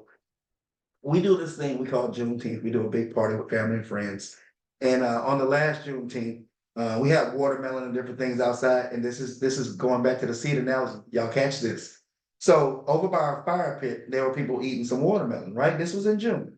So we clean up, shut the thing down, everything done. In August, I'm, tending to the yard, and I don't really mess with the fire pit over the summer because it's summertime. Who burn a fire? It's too hot, right? So I really didn't mess with the fire pit at all. So I go over there in August, and I'm like, man, there's grass. This is terrible over here. It's vines and things growing around the chairs. I'm like, what is going on? So I start moving the chairs out here, like this loud noise. So I'm like, I hope it ain't no animal. Now look, and on the vine, I see a watermelon about this big. And what does LeVar do? Oh man, look at that. I've been growing a watermelon. And I heard God say, you ain't even know what's back there. You ain't been doing nothing. Growth started because a seed dropped in an environment that was good enough and conducive to cause growth. But now let's think about early exposure. This is me being totally transparent about me. I stumbled upon the growth of a seed of something that could have been beneficial to my family and took the watermelon off the vine, ran upstairs, look, y'all, we growing watermelons. And that watermelon instantly now died because of my removal and my haste and stunting the growth because I saw something too soon. Well, God, why won't you let this, and this happen for me? Because it might be too soon. You might not be ready yet. You might it may cause early exposure and you won't let it grow fully. My silly behind disturbed those beautiful vines that were growing that we could have been growing watermelons right now and passing them out to the family. That's one less thing we had to worry about buying for food. And I destroyed it. So even through the development of your gift, early exposure is not the best thing. Full development is necessary. And when the exposure happens, you should want to cover yourself more. Until the tree, we've been talking about an apple seed, grows and the base of the tree and the body of the tree is stronger. It can handle all these different elements because then it can stand the test of time. And the apple tree, no one benefits from the apple, and this is going back to the question of when do I start making money for this? Look how long it sounds like it takes, because there's a development process. So the apple tree still hasn't produced any fruit. Why? Because it's still in the development process to where the tree has to grow strong enough to where now it gets branches, and then on the branches, when they get strong enough, now the branches are strong enough to even hold the fruit it produces. Now, surely the apple tree benefits from this. Well, it technically doesn't, but it benefits from long life because the owner of the area or the environment, when it sees that the tree is producing fruit, he takes care of said tree to make sure that tree has everything it needs so it can keep providing for others. You see why your gift is important, that it has to serve other people? Because why would God just give you everything to keep for yourself and you never be like the apple tree? Because the apple tree don't benefit from its own fruit, but as long as it keeps producing fruit, then the one who's the owner of the tree takes care of that to sustain its life forever and a day. But the development to even start selling off the apples takes time because it has to grow to the point of being ready to even produce. So how do we make money doing what we do? Here's the answer. When you have been in a development process enough to where you can produce the results that you say you can, then you can sell. Because who am I to sit up here and charge somebody a certain astronomical amount on anything? Like when I think about our invention, I couldn't sell a product that wasn't finished in the production process. Product we had was to hold phone. So imagine us sewing up the whole thing and forget to put the phone holder aspect on it. I'm just selling you a garment. Why do I put my phone? Oh, we're not there yet. Then why are you selling it? Does that make sense? It's not ready to be sold. So the development process has to be there. And don't worry, God gives us plenty of opportunities to utilize the gift, to develop the gift. But we have to look for them, because sometimes we'll see an opportunity and do it because they're not gonna pay me. It ain't time. It may not be time yet. Still developing. Because before you know it, somebody just gonna start giving you money. Hey, when we were doing the invention, we were contacting companies, and this is funny. We were contacting companies looking for blades and different things. And well, what kind of product is? And we would share the story of the vision, and people were sending free stuff to us because of a shared vision. And then they're like, well, can I get a sample of the product? You just gave us over $150 worth of blades. Sure. That thing cost me $5 a make. People were sending stuff because of the vision they heard. And a lot of what you have to offer to people through your purpose and your gift, y'all, is when people can hear what's in you.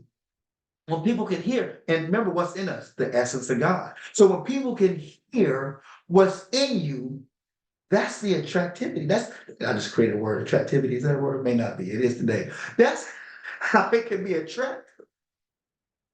And that's how you can start moving what you have. Because the intent, y'all, is not solely to make money. The intent really should be the service of the planet that God put us here to do. Because if you're in it just to make money, have fun. The Bible also talks about those who seek money, grows wings and flies away. Paraphrase. Keep chasing money, it's gonna fly away. If you chase purpose, that has that firm foundation. Make sense? We'll be going long. I know I had a moment of technical difficulties and I've been talking super fast. If you need a break, this would be another moment we could take a break. We'll take one a little longer because I want to look at my camera, see if I get the camera going back right the other way. But also with that, if you have questions, I want to open up for questions for this segment too. We've been talking about development of your purpose. A lot of information thrown out there. So if you want to unmute your mic and ask a question, please do. Give ourselves a few minutes, and if you need to step away for a second, just try to be back right at 12 for that. So mic's open if you want to ask a question.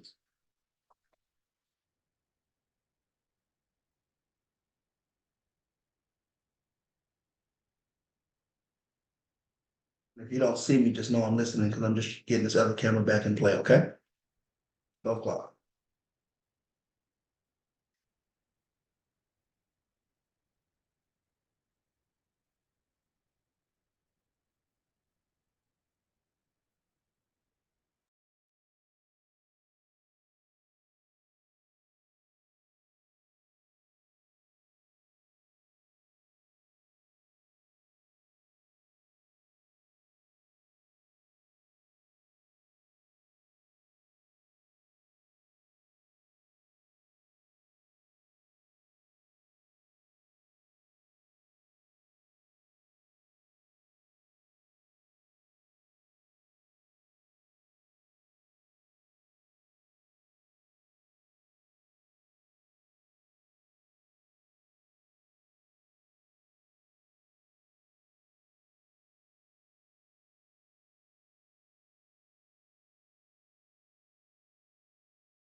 Then we pick up 12. Just if y'all have access to do thumbs up, if y'all ready to keep going, if you're back, just let me know, do a thumbs up on the on Zoom. If you know how to do a thumbs up, or if you just can, if you have your picture up, you can do a thumbs up for your video. Just let me know if y'all ready to keep going.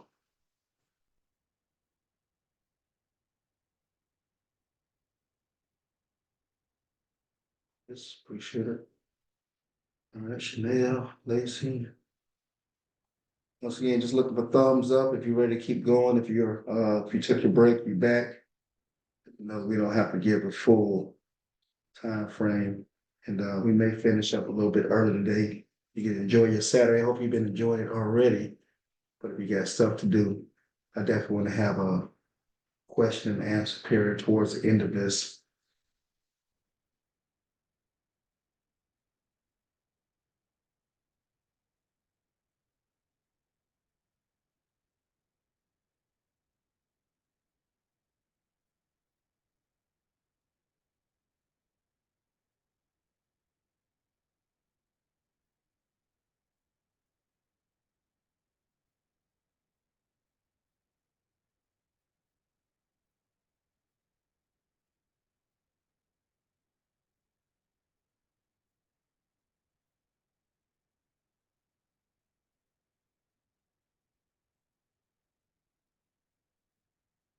Let me back ready in 1 second. And pick this up.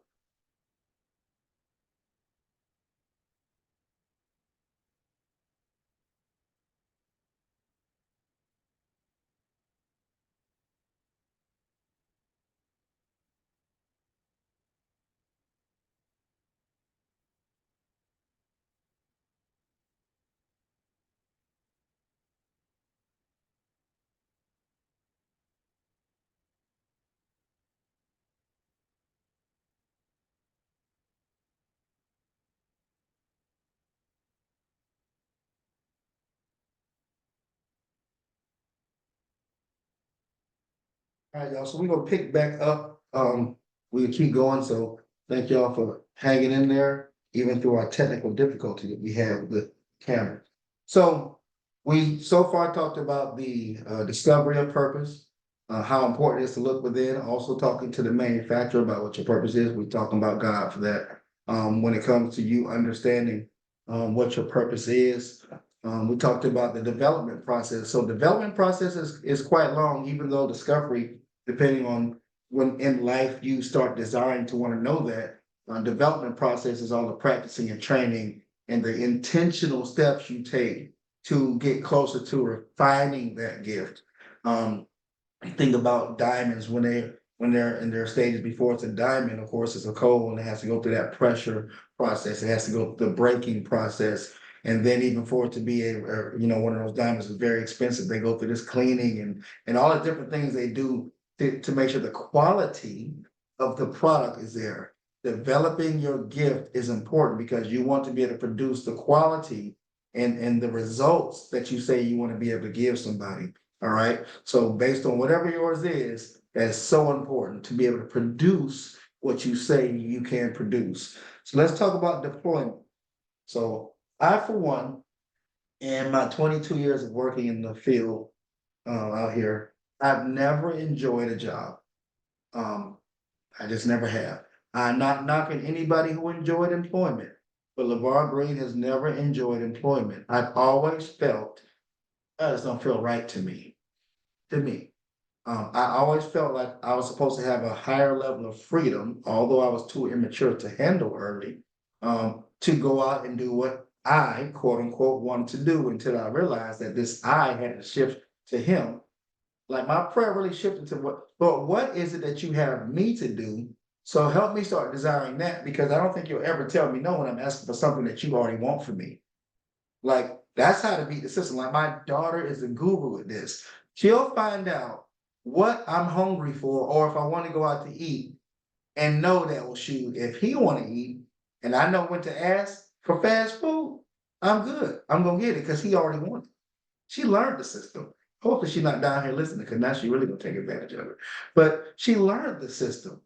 Find out what the source wants. Listen to this, I'm being specific with language, y'all.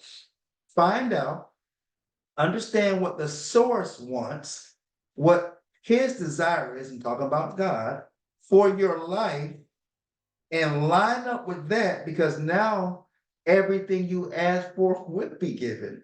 Because you're asking for the very things that he already has scheduled for you to receive. Does that make sense? Think about it. The phone companies send up these updates, whether we want them or not, they're gonna come. Now let's imagine we did want the updates. Then every time they send it, they're sending us something we desired, right? So those things are supposed to work in our favor as we talk about now this deployment stage. You have folks that was in the military, my pops was in the military for a long time, and they had to be deployed at times to different areas for a purpose. Notice the terminology. They would only get deployed if there was a reason behind it. So we'll be stuck if you feel stuck in certain aspects of your life and or jobs until you have a reason behind God deploying you. Until you have tapped into discovering what your purpose is, intentionally allowing the development and causing some, and now you have a reason for the deployment. Deployment simply is now you're actually operating within your gift, you're using it. This is what you do throughout the day, whether it be your full time or whether it be something like you do in the evening. Remember, one of the early scriptures is Ecclesiastes. Sow your seed in the morning and don't let your hands be idle in the evening, because you don't know if this or that or both will work. That's in the Bible, y'all. God been talking business from day one. We just didn't see it. We weren't raised to look at it as principle heavy. We looked at it as, oh, there's a whole bunch of rules. Well, so what? Your job has a whole bunch of rules, and if you want to keep a job, you follow the rules, right? And if we want to stay in the potential deployment, how God views it, of this thing, then we will listen and follow his rules and precepts. Remember the 5 action items we went over in Psalm chapter 1, right? Don't go from walking to standing to sitting with certain folk.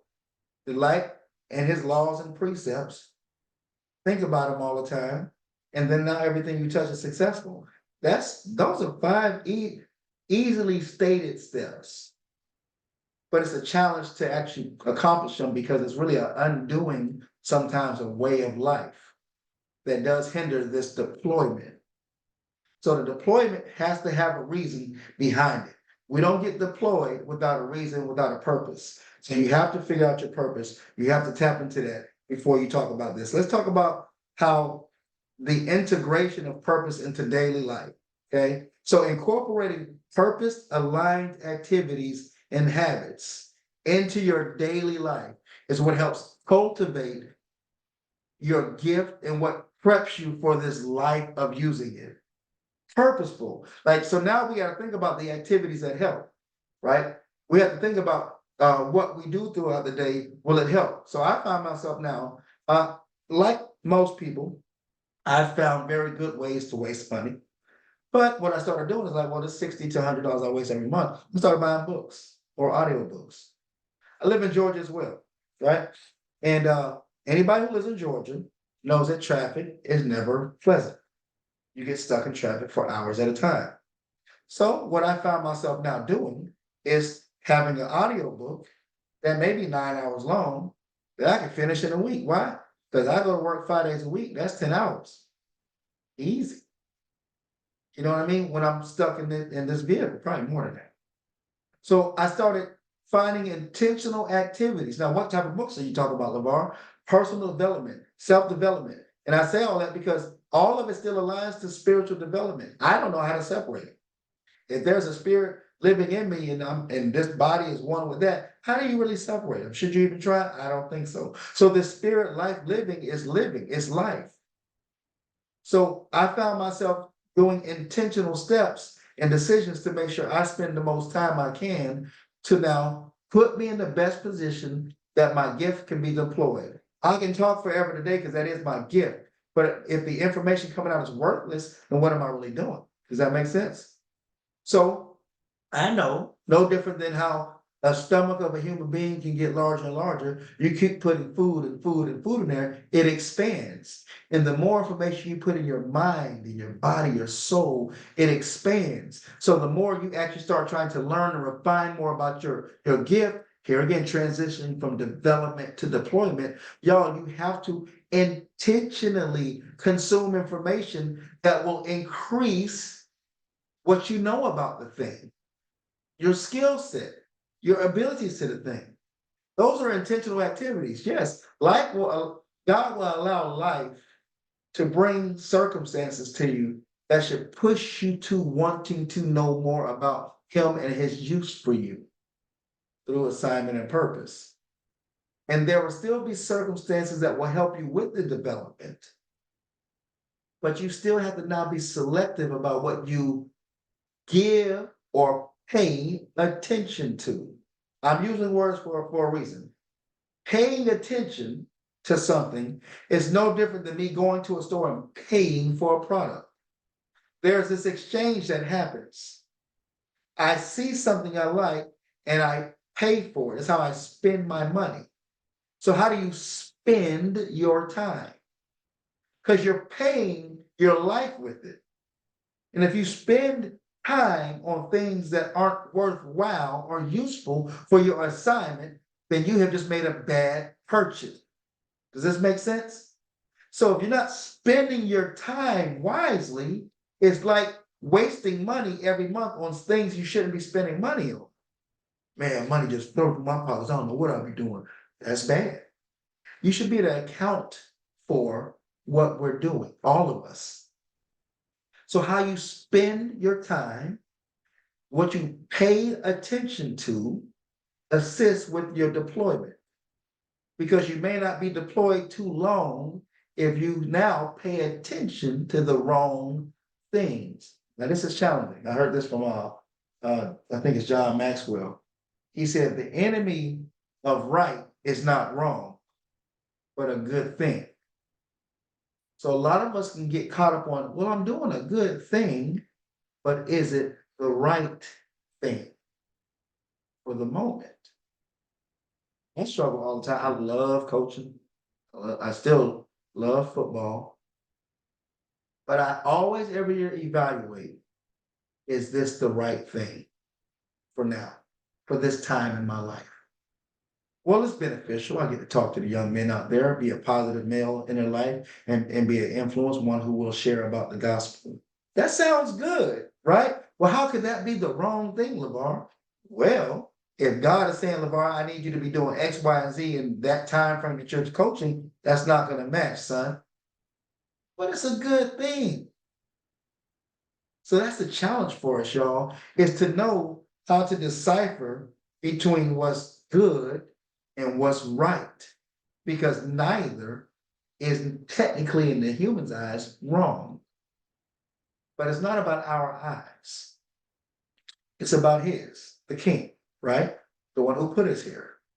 How does he view what you're doing right now? All right. So I done tried and dabbled in health stuff, buy salads. I just was all over trying to do stuff to kind of make some side money, but I was trying to make side money and none of it worked, right? So I don't care, I'm happy. Because it was just trying to make money. And the moment I stopped, oh man, it's so funny. So when we were doing the shields, that was a product we invented. I remember specifically hearing, you take care of my kingdom business, I'll take care of yours. I did not know what that meant at all on December 15, 2011.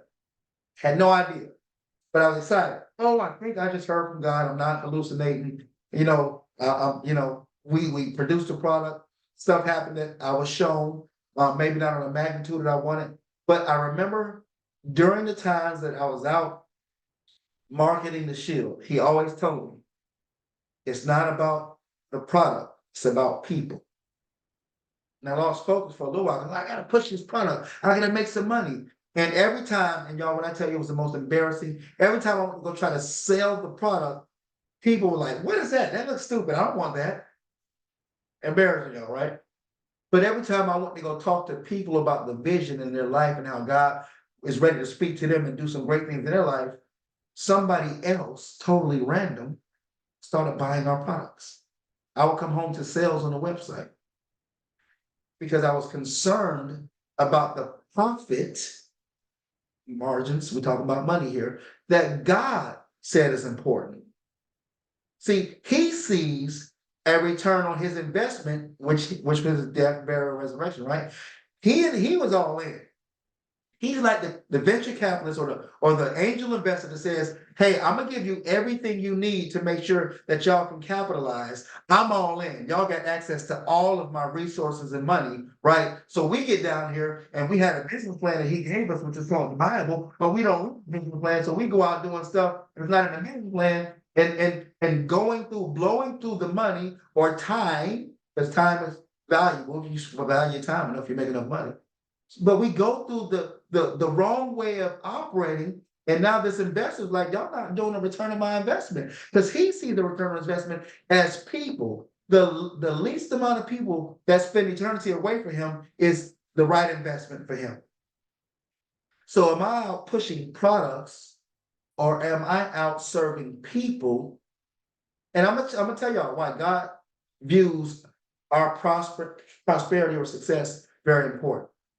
It's no different than the manufacturer who says, I need my brand to stand. We talked about this earlier on in the call. They don't do recalls on vehicles and say, I'll fix your vehicle free because they like you. They don't care. They care about their name, their namesake. So our success and our prosperity is important in God's eyes because when we walk around and we're evangelizing or marketing about him and his kingdom, and people see this like so different. How are y'all like this? Even when something crazy happens, you're still positive and motivated, and you're encouraged. And then you have this working for you and this working for you. How are y'all doing that? And we become the mouthpiece of God. Then he said, I have to, for my name's sake, make sure my children are prospering. It's about them and not you. It's for his name's sake. So since he sent us to earth and he's the manufacturer and he knows how each one of you as products work, he knows your ins and outs. Book of Jeremiah, I think says he knew you before you were before you were in your mother's womb. How did he know you? Because he designed you before you even started the development process in the womb. So your success matters to him because it matters how people see his name. And are you willing to in the marketplace, y'all? We're not talking about no religious stuff. We talk about everyday life. Will you in the marketplace and through your business, through your talents, your skills, abilities, your gift, and your deployment, will you be the one who said, man, God is amazing, and this is why. And this is what happened. And even sharing the ugliest moments in your life, you got a smile on your face because you know it was purposeful. Because now you're experiencing life so different. And he knows that I can count on Marcus or Shania or Sandy, Jalen, Jackie, Prince, Lacey, Mama Green, Daddy. I can count on these people and the ones that are on other platforms. I can count on them that when I let their life prosper, when I let the exposure from the development process happen, it won't be premature and they won't be so vain to where when it happens, they'll forget about me because the scripture said, don't say with your mouth, it was me. See, there's a story in the Bible where this king is so funny because he started out the right way.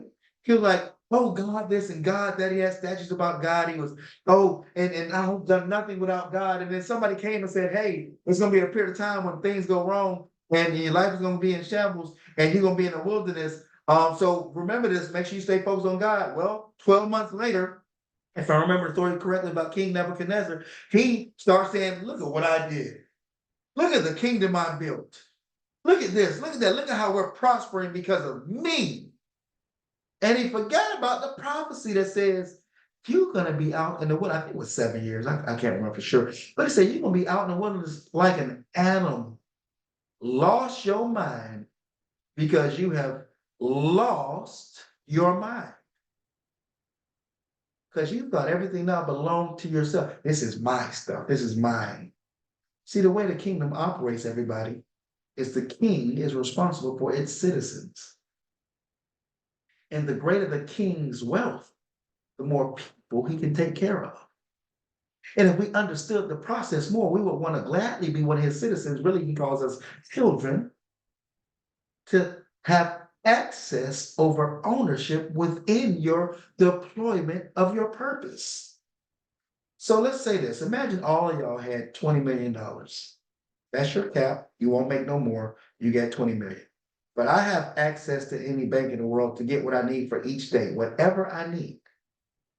Who's winning? Because at some point the 20 million might run up.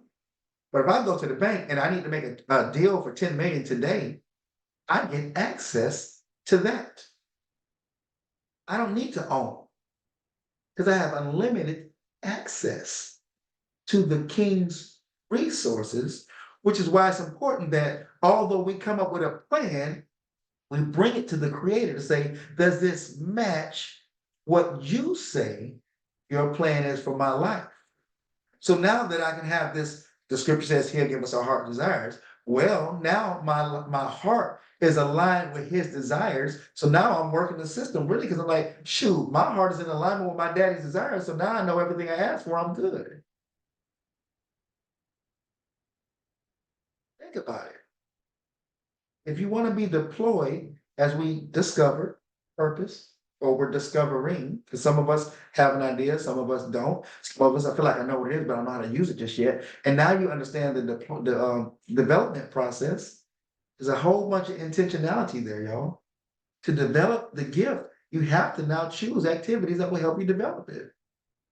So for me, to develop speaking, I just gotta look for opportunities to talk to people. When my nieces lived with me, they was in high school, they would bring their friends over all the time. I was talking to them. I like them. And I know sometimes like, oh, he talks so much, Lord have mercy. But now a lot of like, hey, Uncle, you used to talk this. They heard some stuff. In law enforcement, as much as I didn't want to be in law enforcement, God forced me there because that's what he made me do every day. Talk. Call. Presentation. Be confident when you speak. All these things that I didn't have before. But they got developed over this period of time. For me, even though I didn't know or want them to, it happened. Does that make sense? So your development not only intentional, we got to have your eyes open for the moments that God intentionally puts you in a position to do that. Because deployment is coming when there's a reason. When there's a reason to be deployed, then you will be deployed. Military, when they have a reason, whether we agree or not, y'all, but when they have a reason for deployment, then they deploy. So when the king sees that his children are ready because they went through the process, then your deployment now happens. But it has to be a lot of intentionality. So we talked about the integration, right? Now listen, now let's talk about networking. Because my gift might truly be beneficial when I connect with the right people. So Moses, story of Moses, he, they were killing kids early on. His mom put him in the river. The Pharaoh's daughter found him. He lived in Egypt for a while. He ended up seeing his people, recognized his people. He got mad. And really, he was supposed to be the savior for his people to get out of there, right? So he just kind of prematurely, he was exposed to their conditions. Here we go again. This is funny because I wasn't even supposed to talk about this. But he was exposed to the conditions of his people and he got frustrated. And then some of his people was getting whooped and he ended up killing an Egyptian. He acted in haste. And then now he had to run because he was kind of exiled. He had to go out into the wilderness. And here go the dark place now, y'all. Right? And then he linked up. Well, what was this dude's name? It ended up being his father-in-law. I can't remember his father-in-law's name. But he ended up linking up with his father-in-law, who was a man of God. He was like a priestly figure, right? And helped him, coached him, got him to a certain level to where now, when God showed up to speak to Moses, he was ready to now be redeployed, if you will, back into what his original purpose was. I want to know this man. I can't think his name now. But he Rule. No, his wife's dad. Anybody remember? That was his name, Rule. Yeah, he had two names, Rule and I forgot the other name. Yeah, I'm thinking about the other name. I can't think about the other name. So if y'all remember the other name, write the other name in the comments for me. But he met this person who he linked up with, partnered with, networked with, if you will, that helped him grow into the position to get now redeployed into his purpose. Y'all see that? It's all in the Bible, y'all. Like these are literally strategic plans to show you what happens when you act in haste and when you move. Yep, Jethro. That's the name I'm trying to think about. Thank y'all, Bible scholars. So this is processes, y'all. I'm telling you, this was in the book. The manufacturer sent this book, and if we look at it like, okay, this is supposed to teach me life. There's so much in this to teach you life here and life everlasting that we can't lose. Life was not meant to destroy us in the sense of killing us as a being, but killing off the things that keep us from being the one that God made us to be. We're supposed to be becoming through our whole life, y'all.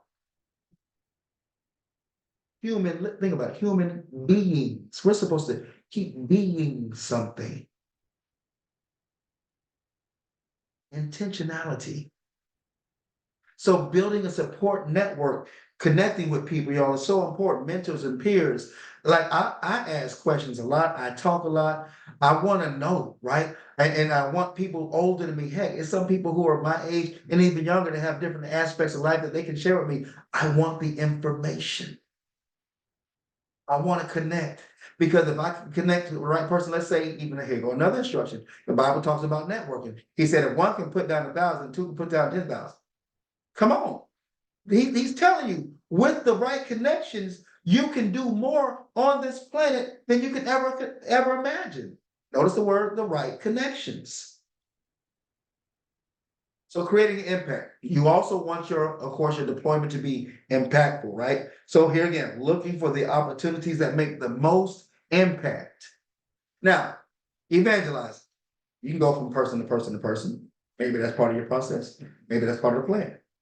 But you also can now utilize technology and to at times talk to more people than just one at a time. Like I was doing purpose coaching one person at a time. Right now I have at least 10 or maybe 12 of y'all on here. Now imagine how long it would take me to talk to each person one at a time.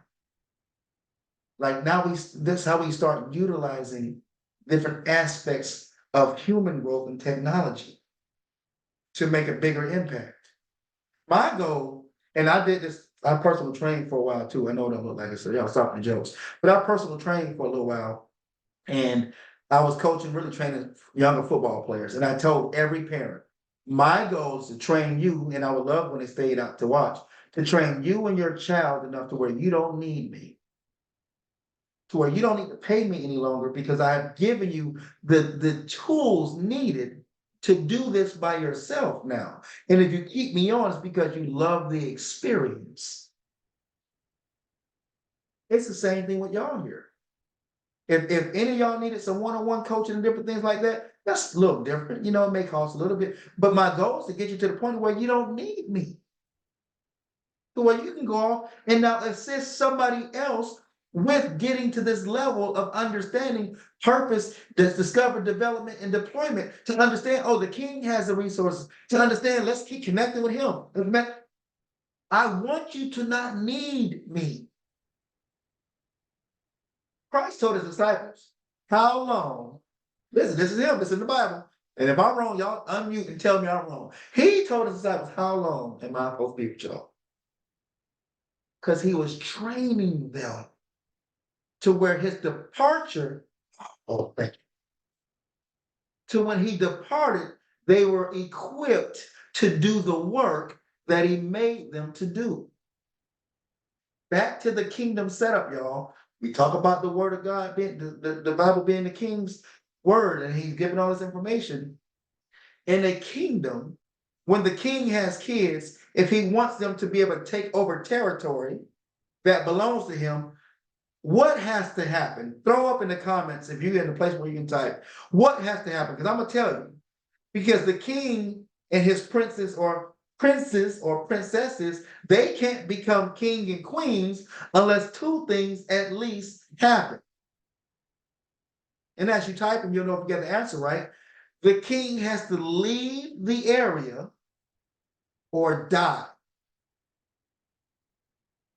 Right. Has to leave the area or die And the person of Jesus Christ did both to ensure that his kings and queens that are on earth can now get back into the position of power and dominate like the original plan said before we gave over the land of the deed to the enemy, before we surrendered our purpose to the enemy.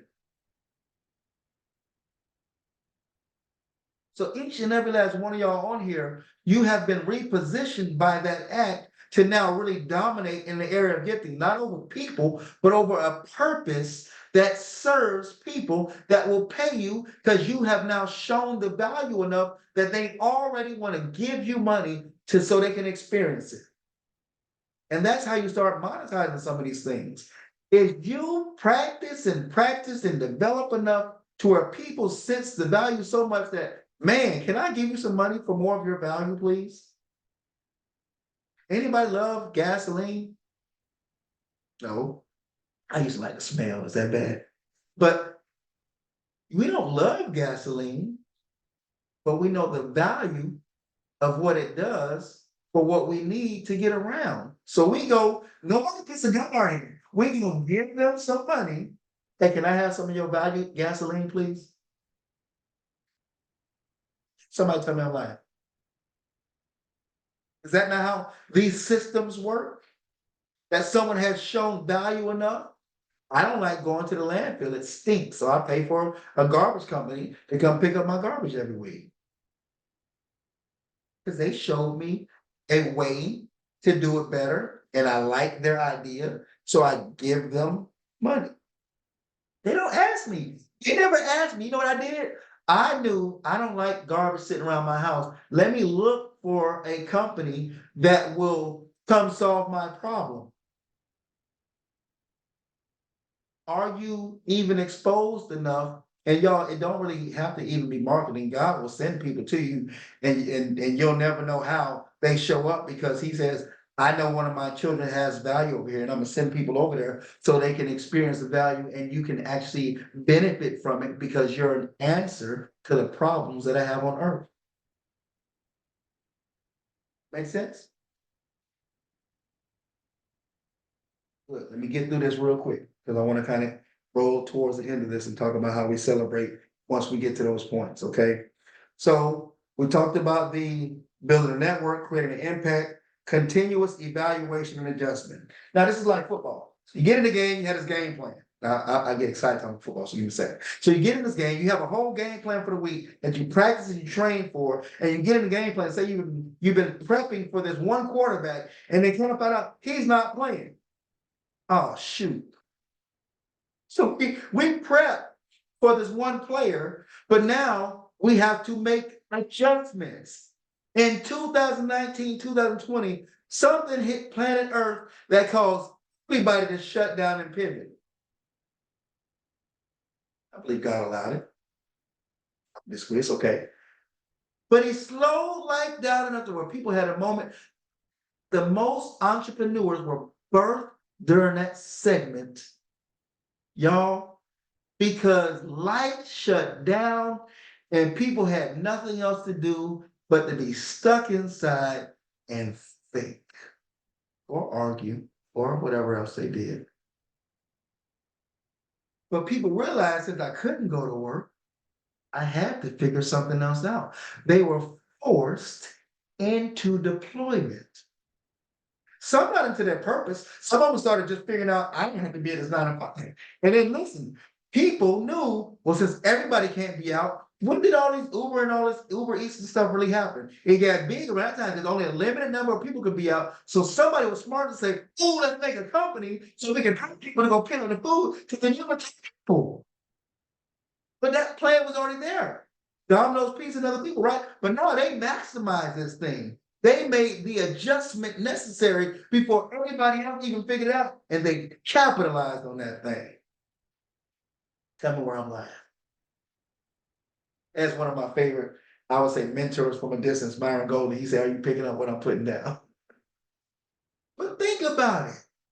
The opportunity, the problem, the crisis presented itself, and somebody saw it.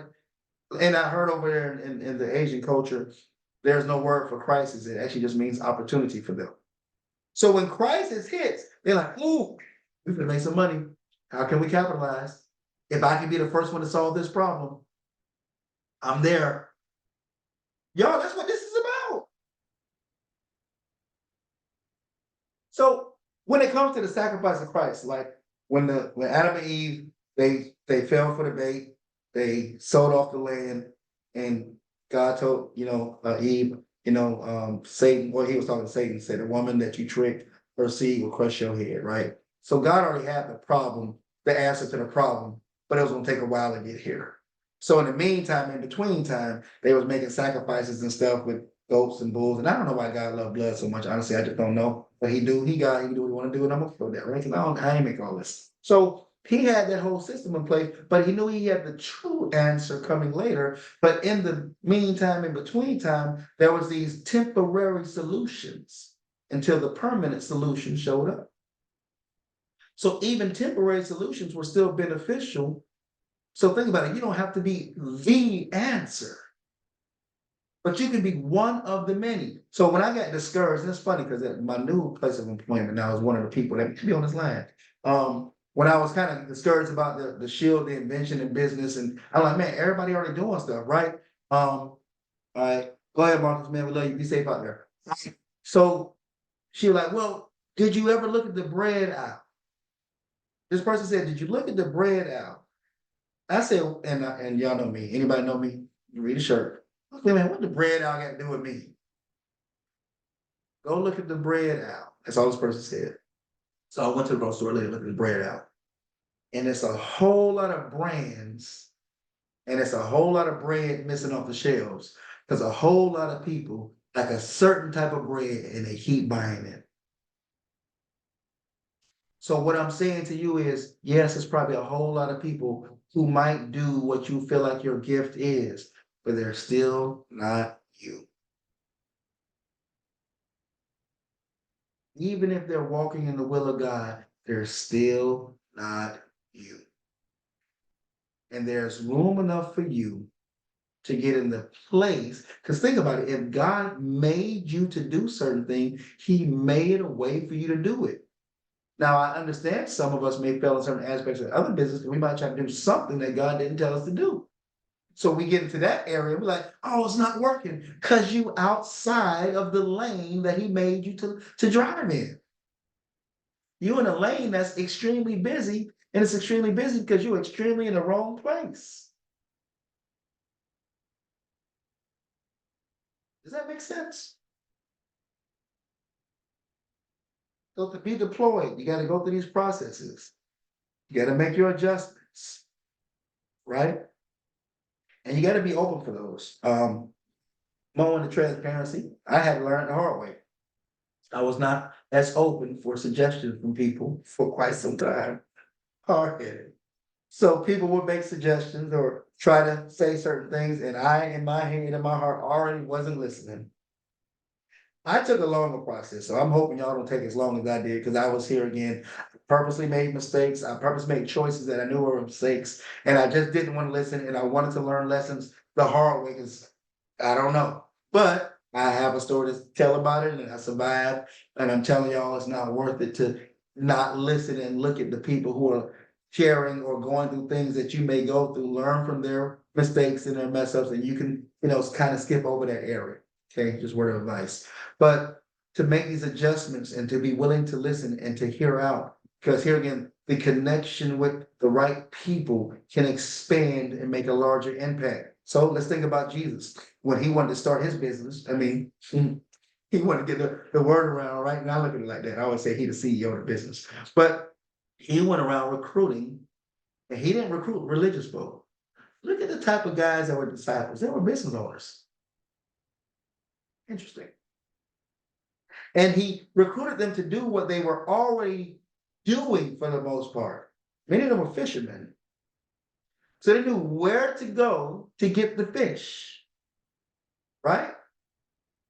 And he recruited these businessmen because they were used to doing business. They were used to walking up to people, talking to people, trying to sell these fish and different things. So now when it came time to go talk about the gospel, somebody said, get out of my face, but I don't want to hear that. It wasn't going to hurt their business.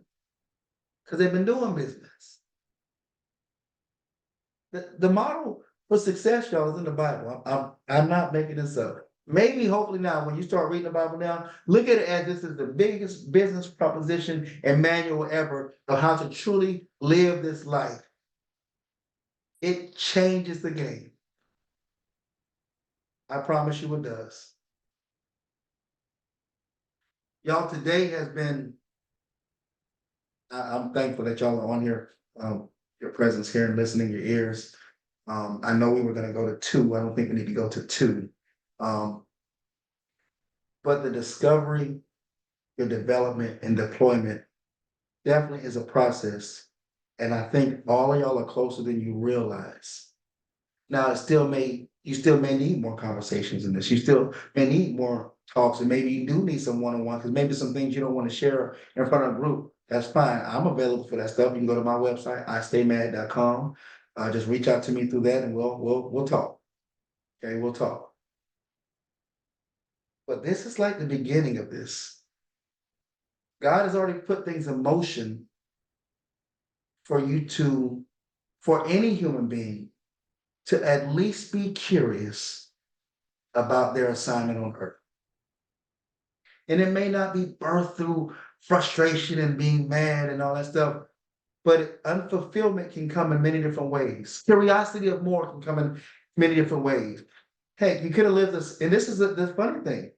Some people figured it out and are wildly successful financially, but there's still an emptiness. Imagine that. How many wealthy folks have committed suicide? But they got all. It's not about the money. So I hope you understand that.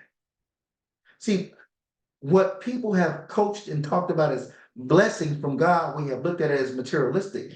The blessing from God really is to be able to be in the presence of God all the time. Because imagine being in the presence of God, and now when something hits, you look, hey, we good, and we keep moving.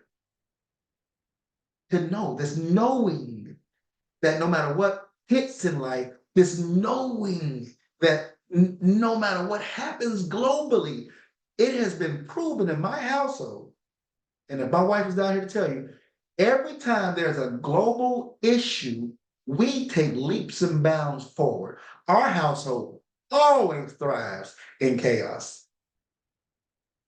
And I used to question, why does something got to go wrong for something to go right? I don't care no more. As long as you with me, Lord, I don't care. Don't matter.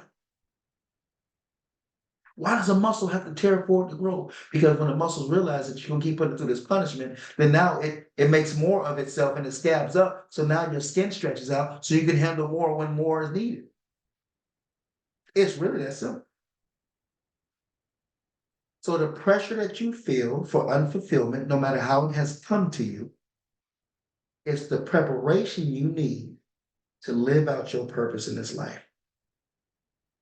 And the moment you stop looking at it as such a negative thing, is the moment you can start being who God made you to be. Yes, we're ending early. I hope this was beneficial, but I'm not going to end and just y'all get off here if you don't, I really want to open up some dialogue for a little while. If there's something you want to share, something that this made you think about, if you have some more questions, and if it is more private, some things are private, and I get that. I'm just very open and transparent because I feel like if I share all my crazy foolishness, then you know what, maybe somebody hears something and that'd be the redirect they need. Like I said, if you do want to talk one-on-one, we can try to set something up. istaymad.com, very easy to remember. istaymad.com, because I do. Thank you, Sandy. But it's important. So I'm a close my mouth. I do appreciate you. If you got some questions, I would like to hear them. If you got a comment, I would like to hear them. I'm gonna be sending y'all an email because I want to do a survey. I want to hear real, authentic thoughts of this experience. Okay, I want to hear from you. Now I know I have my technical difficulties. I'm gonna fix that, but you can still bring it up. Talk to me about how if that messed up the flow. Talk to me about what that did. Talk to me about the breaks. I already know I'm going to condense this like I just did today. About a 90-minute segment instead of 3 hours. But I want to hear from y'all because I feel like the more Y'all can help me even polish more and more what I feel like I'm doing. And helping y'all figure out your gifts, skills, and abilities and everything else. We all can win from this. So once again, I appreciate y'all. It means a lot that y'all was on here, but I do want to open up the floor at this time for anyone if you have anything.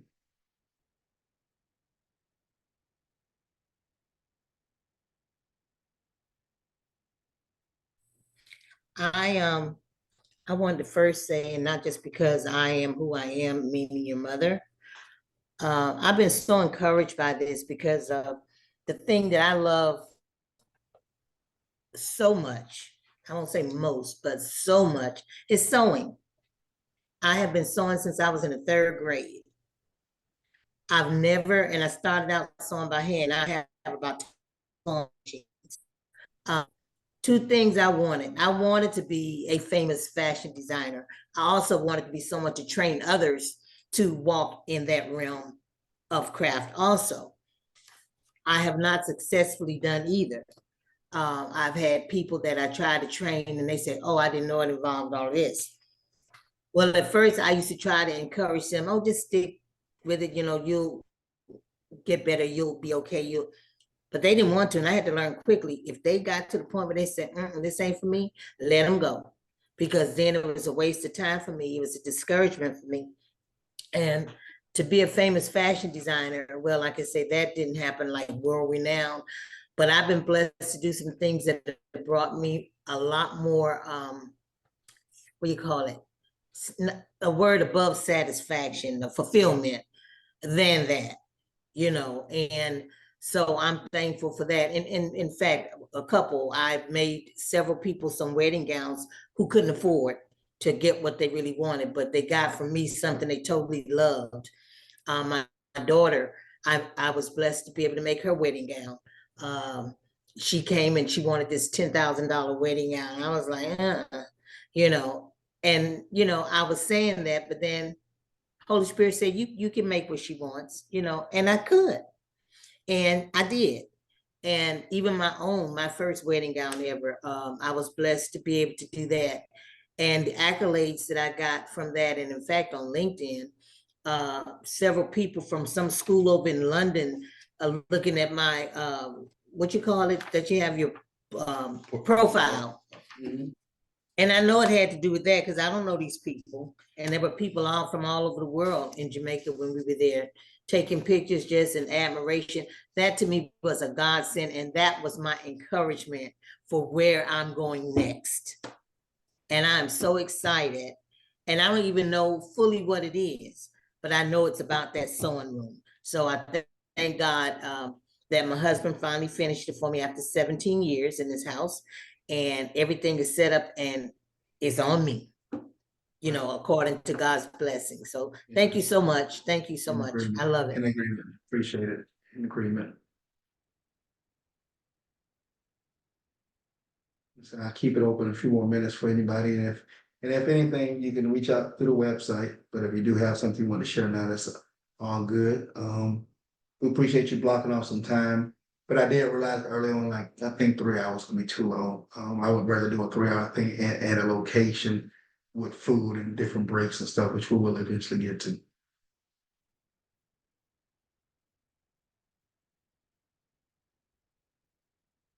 Looks like everybody is. All right, so y'all know how to reach out.